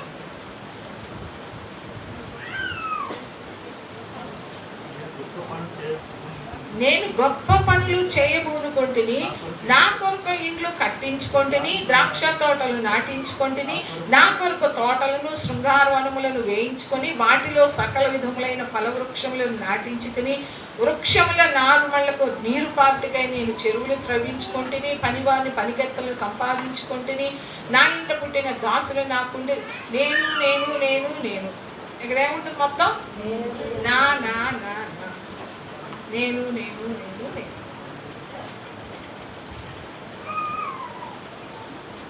చెరువులు త్రవ్వించుకోండి, పనివారిని పనికత్తలు సంపాదించుకోండి, నేను ఆ ఇంట పుట్టిన దాసులు నాకుండని, యెరూషలేమునందు నాకు ముందుండిన వారందరికంటే ఎక్కువగా పశువుల మందలను గొర్రె మేకల మందలను బహు విస్తారముగా సంపాదించుకోండి. నా కొరకు నేను వెండి బంగారములను, రాజులు సంపాదించు సంపదను, ఆయా దేశంలో దొరుకు సంపత్తును కూర్చుకొంటిని. నేను గాయకులను గాయకురాండ్రను మనుషులు ఇచ్చయించు సంపదలను సంపాదించుకొని బహుమంది ఉపపత్నులను ఉంచుకొంటిని.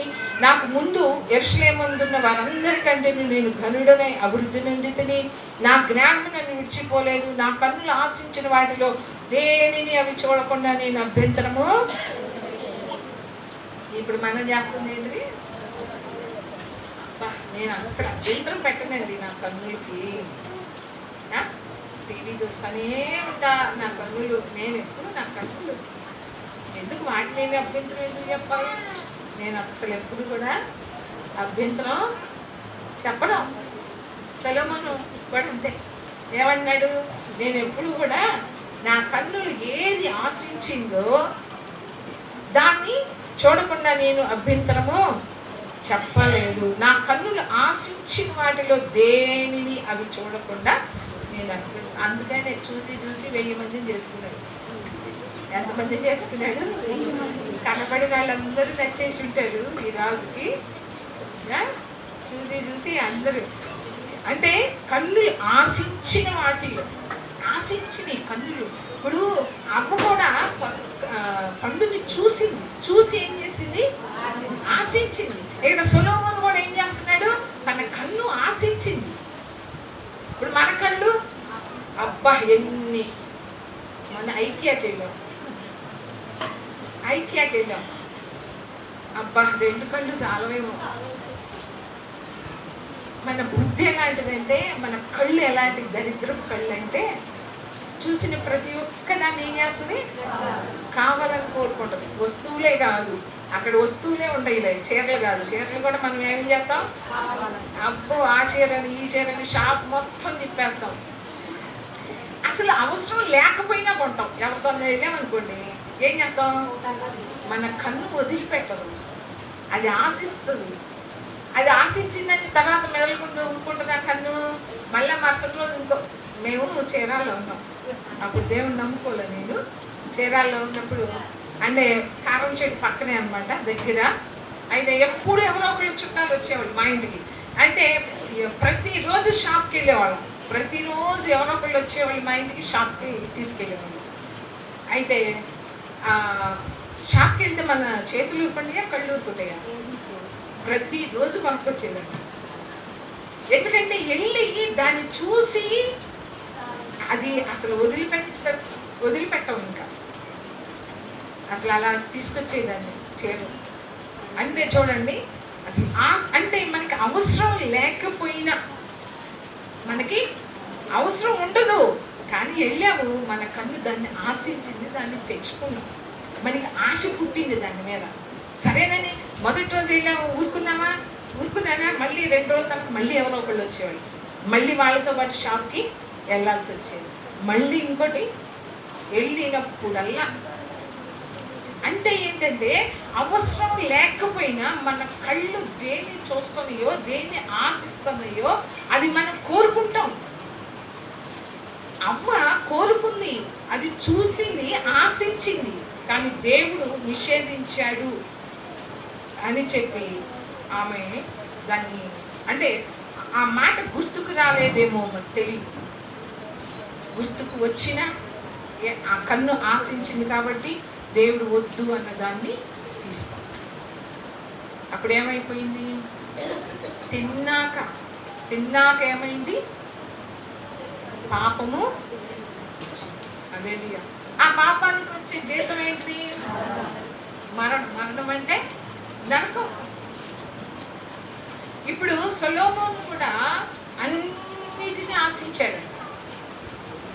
దేనిని ఆశించినా చూడండి, నా కన్నులు ఆశించిన వాటిలో దేనిని అవి చూడకుండా నేను అభ్యంతరము చేయలేదు, అభ్యంతరం పెట్టలేదు. చూడండి, హల్లెలూయా.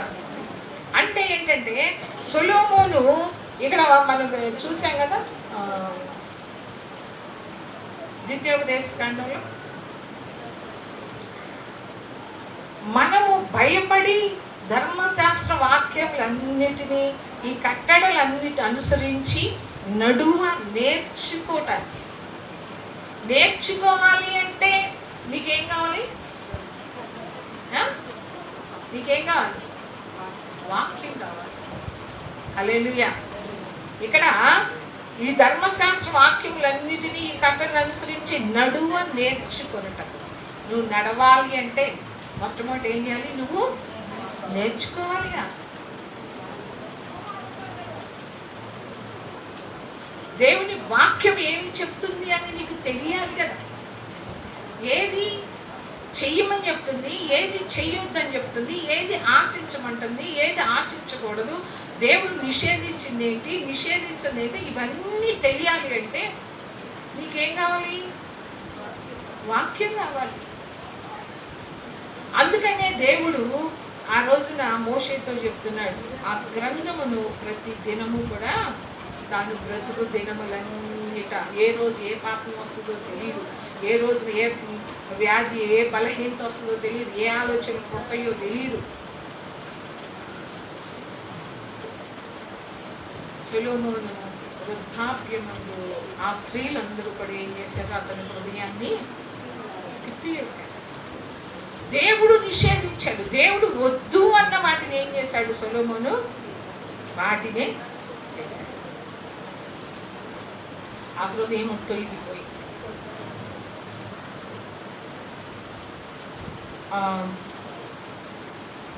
చూడండి, అదే 10వ వచనంలో 11వ అధ్యాయంలో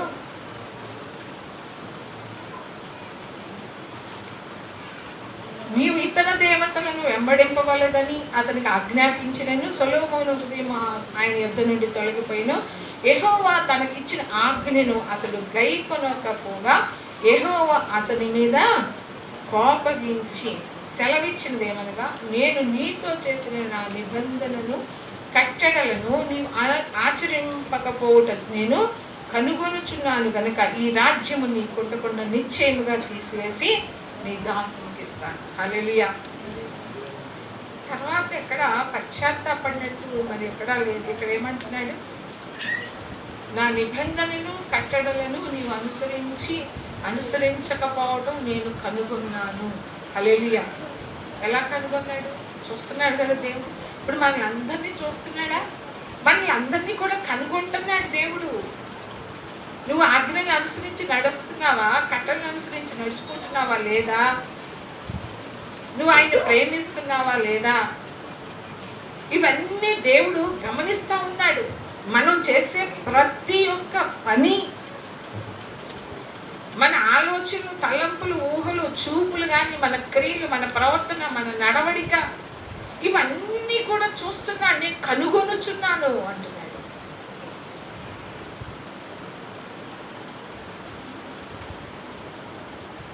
కనుగొనుచున్నాను కనుక ఈ రాజ్యము నీకుండకుండా నిశ్చయముగా తీసివేసి నీ దాసునికి ఇస్తానన్నాడు. ఇచ్చేశాడు దేవుడు. పశ్చాత్తాపడితే మరి ఇవ్వకుండా ఉండునేమో తెలియదు. మరి అక్కడ పశ్చాత్తాపడినట్టుగా లేదు, కానీ అది రాజ్యము 2 రాజ్యాలుగా విడిపోయింది. యూదా రాజ్యం, ఇశ్రాయేలు రాజ్యం. దేవుడు అన్నాడు, నేను దావీదుని ప్రేమించాను కాబట్టి ఒక గోత్రాన్ని మీకు ఇస్తానన్నాడు. ఏ గోత్రాన్ని ఇచ్చాడు? ఒక గోత్రాన్ని మీకు ఇస్తానన్నాడు. ఈ గోత్రం కాకుండా, వాళ్ళు యూదా గోత్రమే కదా, సొలొమోను, దావీదు, సొలొమోను. దేవుడు అన్నాడు, నీకు ఒక గోత్రాన్ని ఇస్తాను అన్నాడు. నేను మొన్న చెప్పాను, ఇంతకుముందు చాలా సార్లు చెప్పాను. ఇశ్రాయేలు రాజ్యము 10 గోత్రాలు, యూదా రాజ్యము 2 గోత్రాలు చెప్పానా లేదా? చెప్పాను కదా, మరి మర్చిపోయారా? ఒక గోత్రాన్ని ఇస్తానన్నాడు, ఇచ్చాడు. బెన్యామీను గోత్రం. హల్లెలూయా. ఏ గోత్రం? యూదా వాళ్ళు, బెన్యామీను ఒక రాజ్యం, మిగతా 10 గోత్రాల వాళ్ళు ఇజ్రాయెల్ రాజ్యం. హల్లెలూయా. ఇచ్చేశాడంటే సొలొమోను పశ్చాత్తాపడ్డాడో లేదో తెలియదు. సొలొమోను హృదయం ఆయన యొద్ద నుండి తొలగిపోయింది. ఇప్పుడు మనము ఆలోచించాల్సింది ఏంటంటే, దేవునితో మనకున్న సంబంధం, దేవునితో మనకున్న సహవాసం ఎప్పుడు తొలగిపోతుంది? ఈ అపవాది వాడి యొక్క అనుచరులు అందరూ కూడా మన మీద దాడి చేస్తూనే ఉంటారు. అది మనం గమనించుకుంటూ ఉండాలి. దాడి చేస్తూనే ఉంటాడు. మనం అనుకుంటాం, నేను బాగానే ఉన్నాను, అలా ఉన్నాను, ఇలా ఉన్నాను అంటే అది ఒట్టిదే. ప్రతి ఒక్కరి జీవితంలో శారీరకంగా దాడి చేస్తుంది, మనస్సు మీద దాడి చేస్తుంది, శరీరం మీద దాడి చేస్తుంది, మనస్సు మీద దాడి చేస్తుంది, ఆత్మ మీద.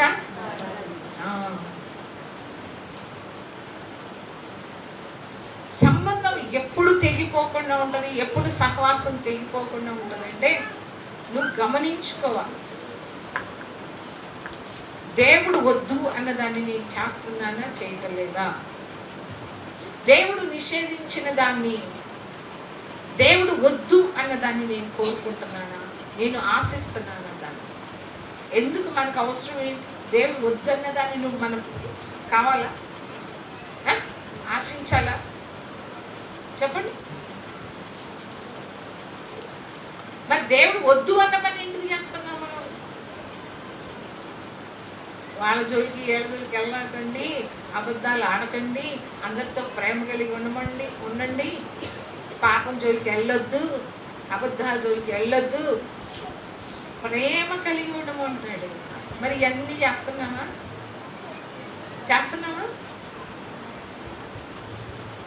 మనము కూడా దేవుడు ఏది చెయ్యొద్దు అంటున్నాడో దానినే చేసేవారిగా ఉంటాం. నిషేధించాడు కొన్నిటిని, కానీ దానినే ఆశిస్తాం. అప్పలాగా దేనిని దేవుడు వద్దు అంటున్నాడో దానినే ఆశించిందమ్మ. ఈరోజు కూడా దేవుడు ఏది వద్దు, ఏది చెయ్యొద్దు అంటున్నాడో దానిని చేసేలాగా సాతానికి నువ్వు అవకాశం ఇస్తే సాతాన్ని అదే ప్రేరేపిస్తాడు, నీకు అదే ఆశించేలాగా చేస్తాడు, అదే కోరుకునేలాగా చేస్తాడు. నీ ఆత్మ మీద దాడి చేయటం అంటే, నీ ఆత్మీయ జీవితం మీద దాడి చేయటం అంటే వాడు నిన్ను ప్రేరేపిస్తాడు. యోసేపును ప్రేరేపించాడు, చేశాడా లేదా? ప్రేరేపించాడా లేదా? ప్రేరేపించాడు. ఆ పాపం చేయడానికి ప్రేరేపించాడు. కానీ యోసేపు ఏం చేశాడు? పారిపోయాడు.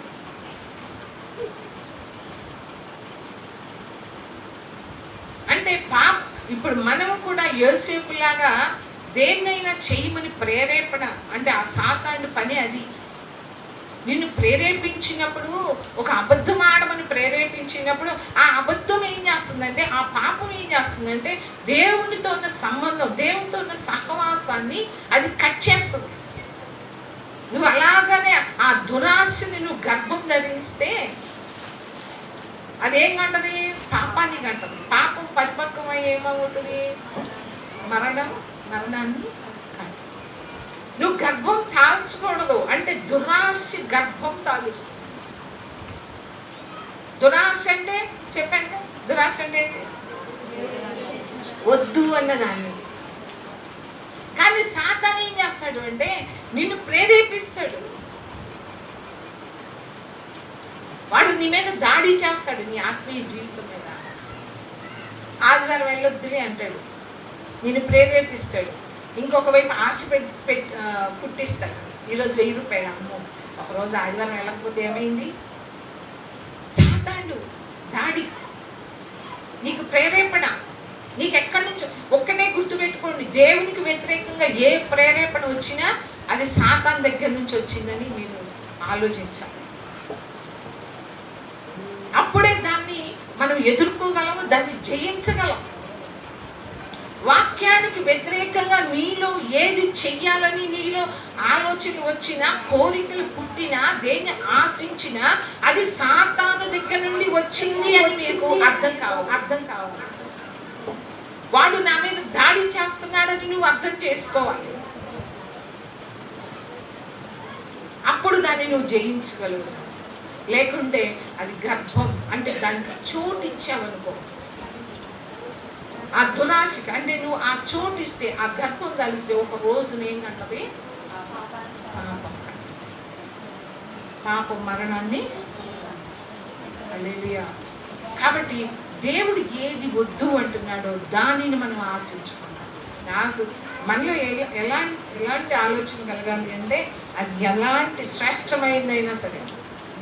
ఉదాహరణకి ఈరోజు నీకు మోడీ ఏదో పదవి ఇస్తానన్నాడు అనుకోండి, వెళ్ళిపోతావా? దేవుడేమో వద్దు అన్నాడు. ఎందుకు? అవి ఒట్టి దాంట్లో ఉంటే ఏం చేయాలా? చాలా అబద్ధాలు చెప్పాలి, చాలా మోసాలు ఉంటాయి. అది దేవుడి చిత్తం కాదని మనకి తెలుసు. కానీ అక్కడ పెద్ద పదవి ఇస్తానన్నాడు, నేను ఎంపీని చేస్తానన్నాడు. ఏం చేస్తావు? చెప్పండి.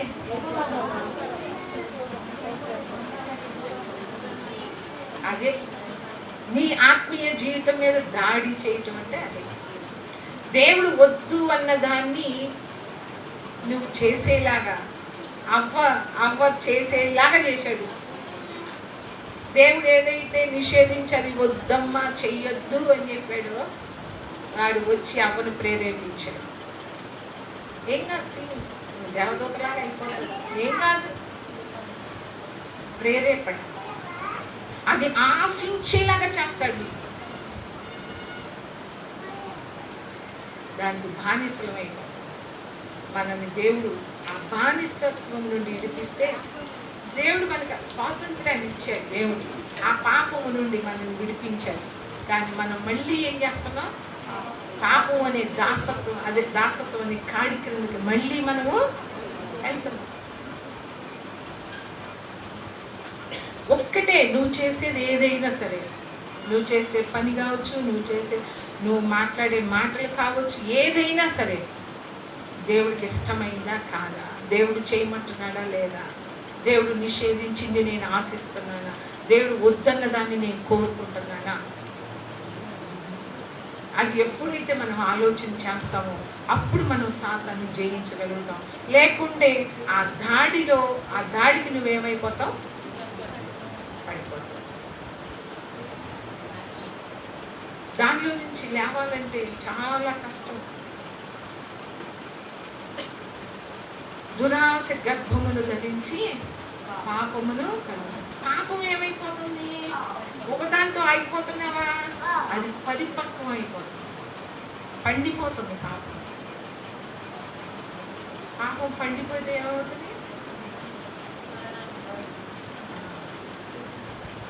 కాబట్టి మనము నా శరీరం మీద దాడి చేస్తున్నాడా, నా మనస్సు మీద దాడి చేస్తున్నాడా, నా ఆత్మ మీద దాడి చేస్తున్నాడా, మనం గమనించుకోవాలి.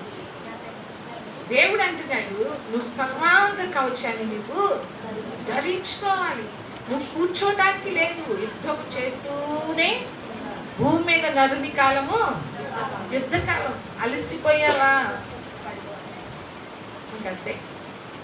యుద్ధంలో అలసిపోతారా? వాళ్ళు అలసిపోతే ఇంకా అపజయమే, వాళ్ళు మరణమే. అందుకని మనం ఎప్పుడూ కూడా ఏం ధరించుకోవాలంటున్నాడు? సర్వాంగ కవచాన్ని. ఆ మాట చూడండి, ఎఫెసీయులకు రాసిన పత్రిక 4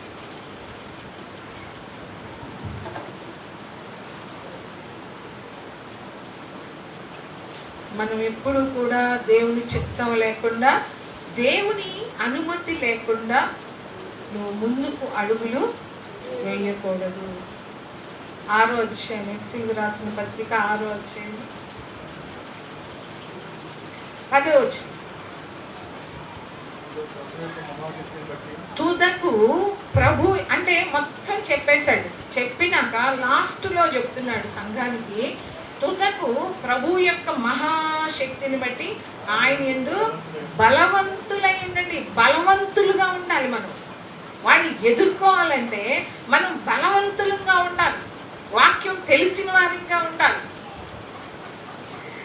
మీరు అపవాది తంత్రములను ఎదిరించుటకు శక్తివంతులగునట్లు దేవుడిచ్చు సర్వాంగ కవచమును ధరించుకొనుడి. ఏలయనగా మనం పోరాడునది శరీరులతో కాదు, కానీ ప్రధానులతోనూ అధికారులతోనూ ప్రస్తుత అంధకార సంబంధులకు లోకనాథులతోనూ ఆకాశ మండలమందున్న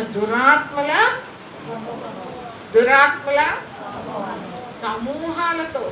హల్లెలూయా. నీ ఒక్కళ్ళ వల్ల అవుతుందా ప్రార్థన లేకపోతే? మనం ఎవరితో యుద్ధం చేస్తున్నాం గుర్తుపెట్టుకోండి. మనం ఎవరితో యుద్ధం చేస్తున్నాం? దురాత్మల సమూహంతో యుద్ధం చేస్తున్నాం. వాడు ఎప్పుడు దాడి చేయడానికి ప్రయత్నం చేస్తానే ఉంటాడు. దాడి నీ శరీరం మీద దాడి చేస్తాడా? నీ మనస్సు మీద దాడి చేస్తాడా? శరీరం మీద అంటే అనేకమైనవి ఉండొచ్చు. శోధనలు సహించువాడు ధన్యుడు. అంటే శోధన నీ భార్య ద్వారా కావచ్చు, నీ భర్త ద్వారా కావచ్చు, నీ బిడ్డల ద్వారా కావచ్చు, ఏదైనా చేతి పనుల విషయంలో కావచ్చు, అనేక రకాలైన శోధనలు వస్తాయి, దాడులు వస్తాయి మన మీద.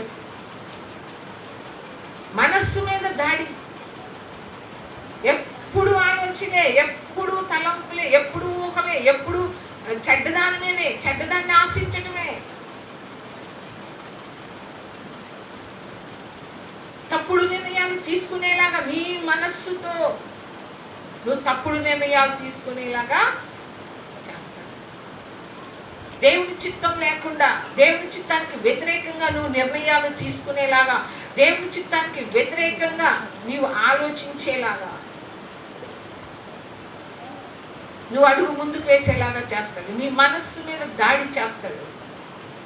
మనం గ్రహించాలి, దేవుని చిత్తం కాకుండా, దేవుని అంటే వాక్యానికి వ్యతిరేకంగా నేను నిర్ణయాలు తీసుకుంటున్నానా, ఆలోచన చేస్తున్నానా?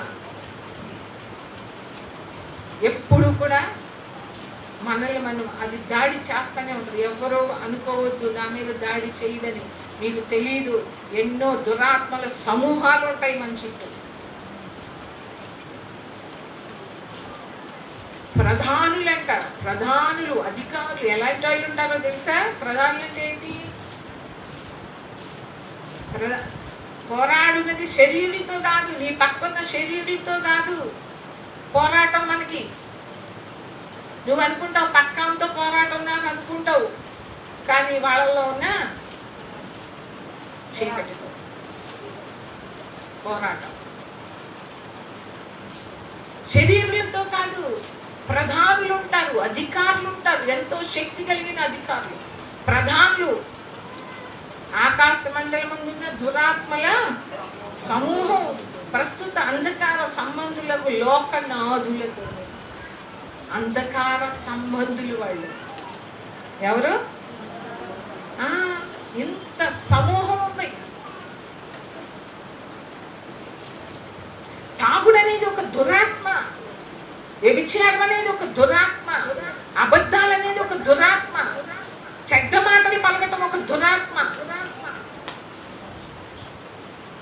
చెడ్డ ఆలోచన అనేది ఒక దురాత్మ, గర్వం అనేది ఒక దురాత్మ. ఇవన్నీ కూడా దురాత్మలు.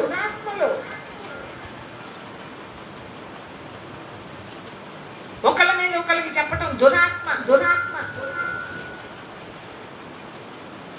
ఇతరులని ఆశించటం దురాత్మ, వాళ్ళకున్న వాటిని ఆశించటం దురాత్మ. ఇవన్నీ దురాత్మల సమూహం ఉందని మనం జ్ఞాపకం చేసుకోవాలి. సాతాను విడిచిపెడతాడా? పోరాటం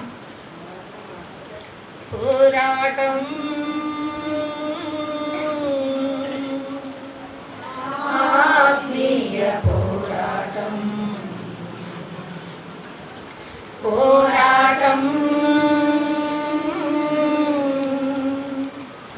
ఆత్మీయ పోరాటం.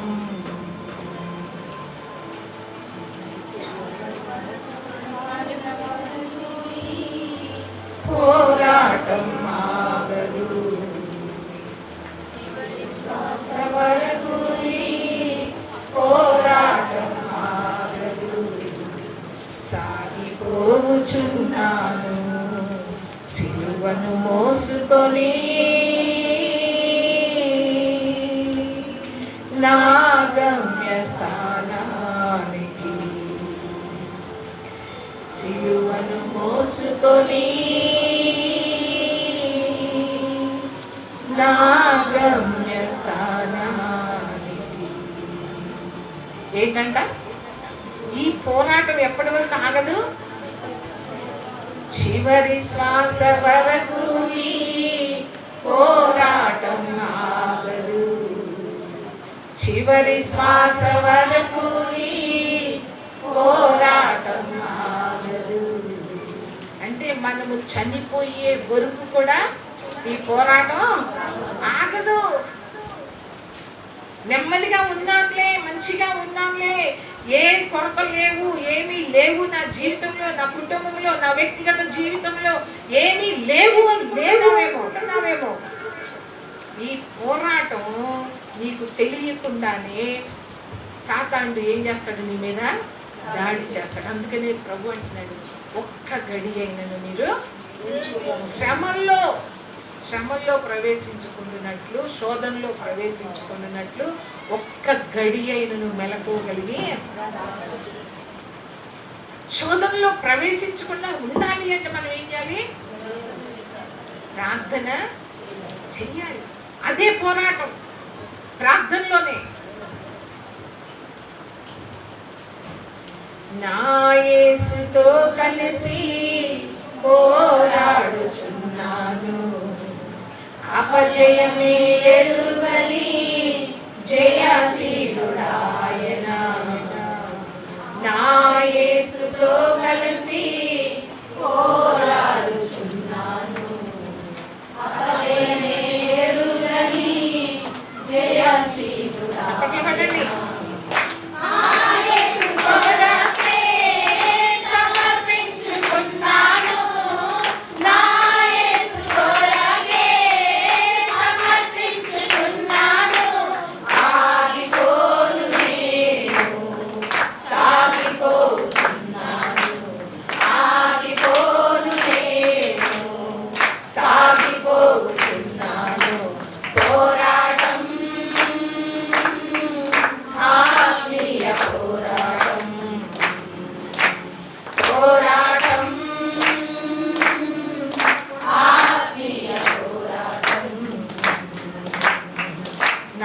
యేసు వెళ్ళిన మార్గము లేదని, అవమానములైనా ఆవేదనలైనా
సింహాసనమునందు ఆదియు అంతము లేనివాడు నాయకుడు. ఆదిమయ్యాడు సింహాసనమునందు. ఆ సింహాసనం నా గమ్యస్థానం. ఆ సింహాసనం నా గమ్యస్థానం. ఆగిపోను నేను సాగిపోతున్నాను.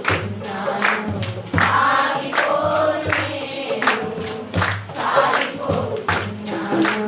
పోరాటం ఆత్మీయ పోరాటం. పోరాటం ఆత్మీయ పోరాటం. హల్లెలూయా. ఎప్పటి వరకంట ఆగిపోదు నా ప్రయాణము. నేను మధ్యలోనే ఆగిపోదు నా ప్రయాణం. మన ప్రయాణం ఎంతవరకు అంట? ఆ సింహాసనమే నా గమ్యస్థానం. హల్లెలూయా. ఆ సింహాసనం చేరే వరకు కూడా నా పోరాటం ఆగదు. ఆ సాతాను దాడి ఆపడం, మన పోరాటం కూడా ఆగనే ఆగదు. హల్లెలూయా. ఈ మార్గము దేవుడు అంటున్నాడు, భక్తుడు అన్నాడు, నా యేసు వెళ్ళిన మార్గం ఇది. అవమానములైనా ఆవేదనలైనా ఎలాంటి స్థితి అయినా సరే నేను ఈ మార్గంలో నేను నా యేసుతో కలిసి పోరాడుతున్నాను. అపజయమే ఎరుగని జయశీలుడు ఆయన. అంటే అపజయం ఎరుగని జయశీలుడు ఆయన. ఆయన మార్గంలో మనం కనుక నడిస్తే మనకి దేవుడు సహాయము చేస్తాడు. ఆ పోరాటంలో సాతాను దాడి చేసినప్పుడు, ఆ పోరాటం చేసేటప్పుడు మనకి ప్రభు సహాయం చెయ్యకపోతే మనము జయించలేము. ఆ దాడిని మనము జయించలేము. దానిలో పడిపోతారు కొంతమంది. చూడండి, ఆ పాపంలో పడి మళ్ళా పైకి లేవలేరు. ఎందుకంటే ఆ సంబంధం, ఆ సహవాసం దేవునితో కట్ అయిపోయింది కాబట్టి మళ్ళీ వాళ్ళు పైకి. కానీ పాపంలో ఒకవేళ పడి ఉన్నప్పటికీ కూడా ఇప్పటికైనా సరే ఆ సాతాను దాడి చేశాడని నువ్వు గ్రహించుకొని ఆ దాంట్లో నుంచి, ఆ పాపముల నుంచి నువ్వు పైకి లేస్తే ఇప్పటికైనా దేవునితో మనకి సహవాసం మళ్ళీ తిరిగి ఏర్పడుతుంది. నువ్వు క్షమించమని అడగాలి. దేవుడు ఎలాంటి పాపనైనా క్షమిస్తాడు. కాబట్టి ఇప్పటికైనా ఆ దాడి గురించి సాతాను ఇదంతా నన్ను పడవేసింది, పాపంలో పడవేసింది అని చెప్పి ఎప్పుడైతే నువ్వు గ్రహించి దాంట్లో నుంచి నువ్వు లేస్తావో, దేవుని సహాయం కొరకు అడుగుతావో, మళ్ళీ తిరిగి అప్పుడు దేవునితో నీకు సహవాసం ఏర్పడుతుంది, తిరిగి సంబంధము ఏర్పడుతుంది. ఎందుకంటే దేవుడు ఆ జయాన్ని ఇస్తాడు. నా యేసుతో కలిసి పోరాడతావు. ఎవరితో కలిసి పోరాడతావు నువ్వు? ఎవరితో పోరాడతావు? యేసుతోనే. యేసుతో కలిసి ఎవరితో పోరాడతావు? సాతాను మీద. సాతాను మీద దాడి చేశాడు కాబట్టి నువ్వు యేసుతో కలిసి వాడితో నువ్వు పోరాడాలి. ఈ పోరాటం ఎప్పటి వరకు అంట? మనల్ని ఏమి రెస్ట్ తీసుకొని దేవుడు అంటున్నాడు మనకి రెస్ట్ ఎక్కడ? వీళ్ళు ప్రయాసలు మాని విశ్రాంతి తీసుకుంటున్నారు. ఎక్కడ?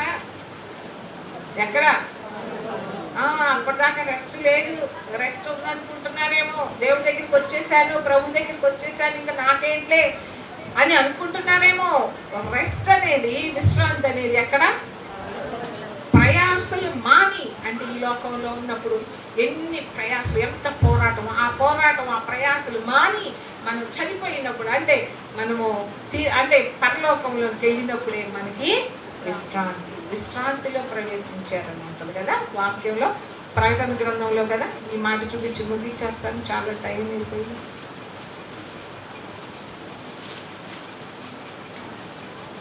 అధ్యాయం ప్రకటన గ్రంథం 14:13 అంతటా ఇప్పటి నుండి ప్రభువునందు మృతులు ధన్యులని వ్రాయమని పరలోకం నుండి ఒక స్వరము చెప్పగా వింటుంది. నిజమే, వారు తమ ప్రయాసములు మాని విశ్రాంతి పొందుదురు. హల్లెలూయా. విశ్రాంతి పొందుతాం. ఎక్కడ ఉన్నంత కాలం డబ్బులు ఉండొచ్చు, అధికారం ఉండొచ్చు, ఎన్నో ఉండొచ్చు, కానీ ఉండే పోరాటాలు, ఉండే ప్రయాసలు కూడా ఉంటానే ఉంటాయి.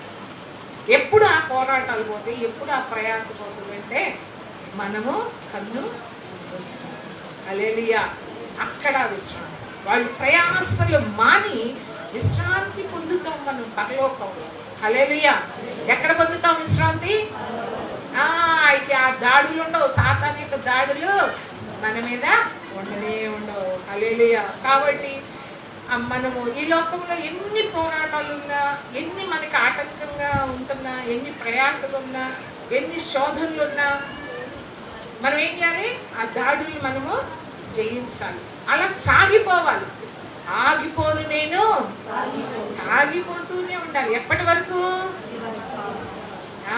గమ్యస్థానం చేరే వరకు, మనం పరలోకానికి చేరే వరకు కూడా ఆగిపోదు. దేవుడు వాక్యం వినండి, మంచిగా దాన్ని అర్థం చేసుకోండి, దాని ప్రకారం నడవండి. దేవుడు నిషేధించిన దాన్ని ఏది కూడా మనం చేయొద్దు. నువ్వు ఎప్పుడైతే చేసావో అప్పుడు వాడికి నువ్వు అవకాశం ఇస్తున్నావని గుర్తుపెట్టుకో. కనుక ఆ పండు కోసి తినకపోతే సాధారణంగా అక్కడ అవకాశము ఉండేది కాదు. అక్కడ అవకాశం వస్తుంది. దేవుడు చెయ్యొద్దు అన్న పని నువ్వు ఎప్పుడు చేసావో అప్పుడు సాతానుకి అవకాశం ఉంటుంది.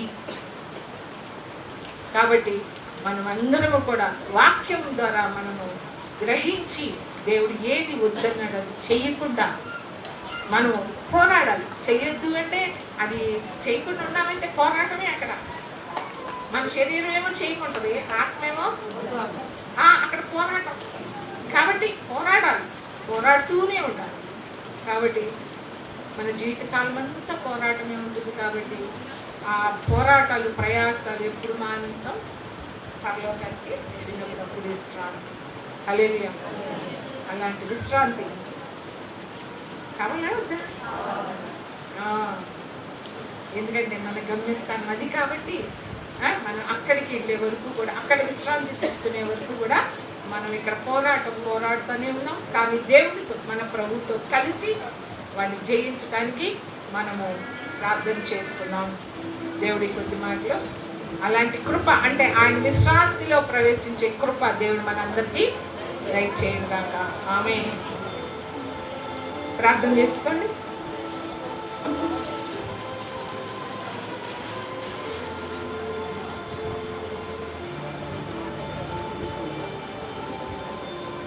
మీ ఆత్మీయ జీవితం మీద సాతాను ఎలా దాడి చేస్తున్నాడు?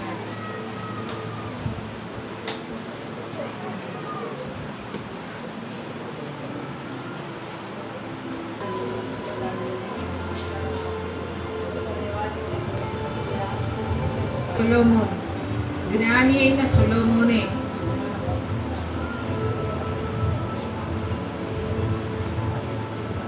దేవుడు ఏదైతే వద్దు అని చెప్పాడో వాటినే చేశాడు. ఐగుప్తుకి వెళ్ళొద్దు అన్నాడు. విస్తారంగా గుర్రాలు సంపాదించుకోవద్దు, అనేక మంది స్త్రీల వివాహం చేసుకోవద్దు అని చెప్పాడు. వెండి బంగారాలు నీ కొరకు కూర్చుకోవద్దు అని చెప్పినప్పుడు సొలొమోను నా కొరకు నాకు అని చెప్పి, నా కొరకు నేను సంపాదించుకున్నా, నా కొరకు నేను అని గర్వం అక్కడ కనిపిస్తూ ఉంది.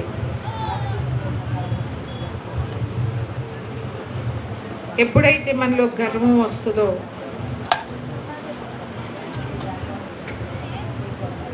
సాతాను, దేవుడు వద్దు అని చెప్పిన దాన్ని మనం ఎప్పుడైతే చేస్తామో అప్పుడే సాతాను కూడా దాడి చేస్తాడు. మనలో గర్వం వచ్చేస్తుంది, మనలో తిరుగుబాటు వచ్చేస్తుంది.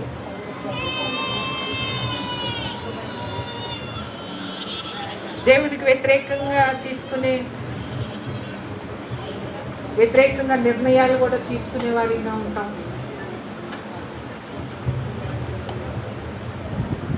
పరీక్షించుకుందాం, మన హృదయాన్ని పరిశీలించుకుందాం.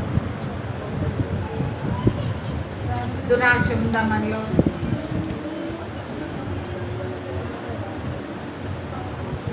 శోధన సహించువాడు ధన్యుడు. ఆ శోధనలో నిలిస్తే, ఆ శోధనలు జయిస్తే దేవుడు వాగ్దానం చేసిన జీవ కిరీటాన్ని పొందుకుంటాం. దేవుడు ఎప్పుడు శోధింపడు అని ఉంది వాక్యం. ఎందుకు శోధింపబడుతున్నావు?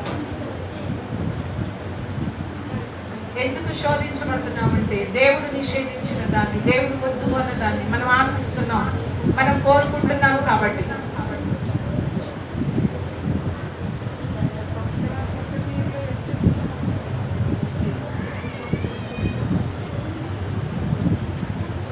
దురాశ గర్భం దాల్చి పాపమును కలుగుతుంది.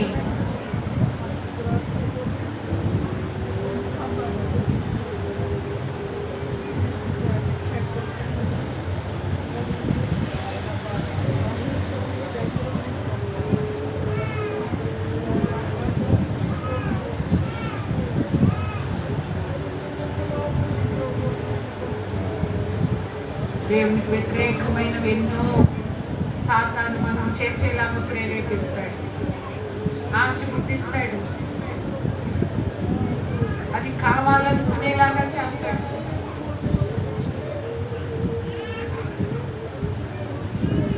ఎప్పుడు కూడా దేవునికి వ్యతిరేకమైనవే మనం చేసేలాగా మనల్ని ప్రేరేపిస్తాడు.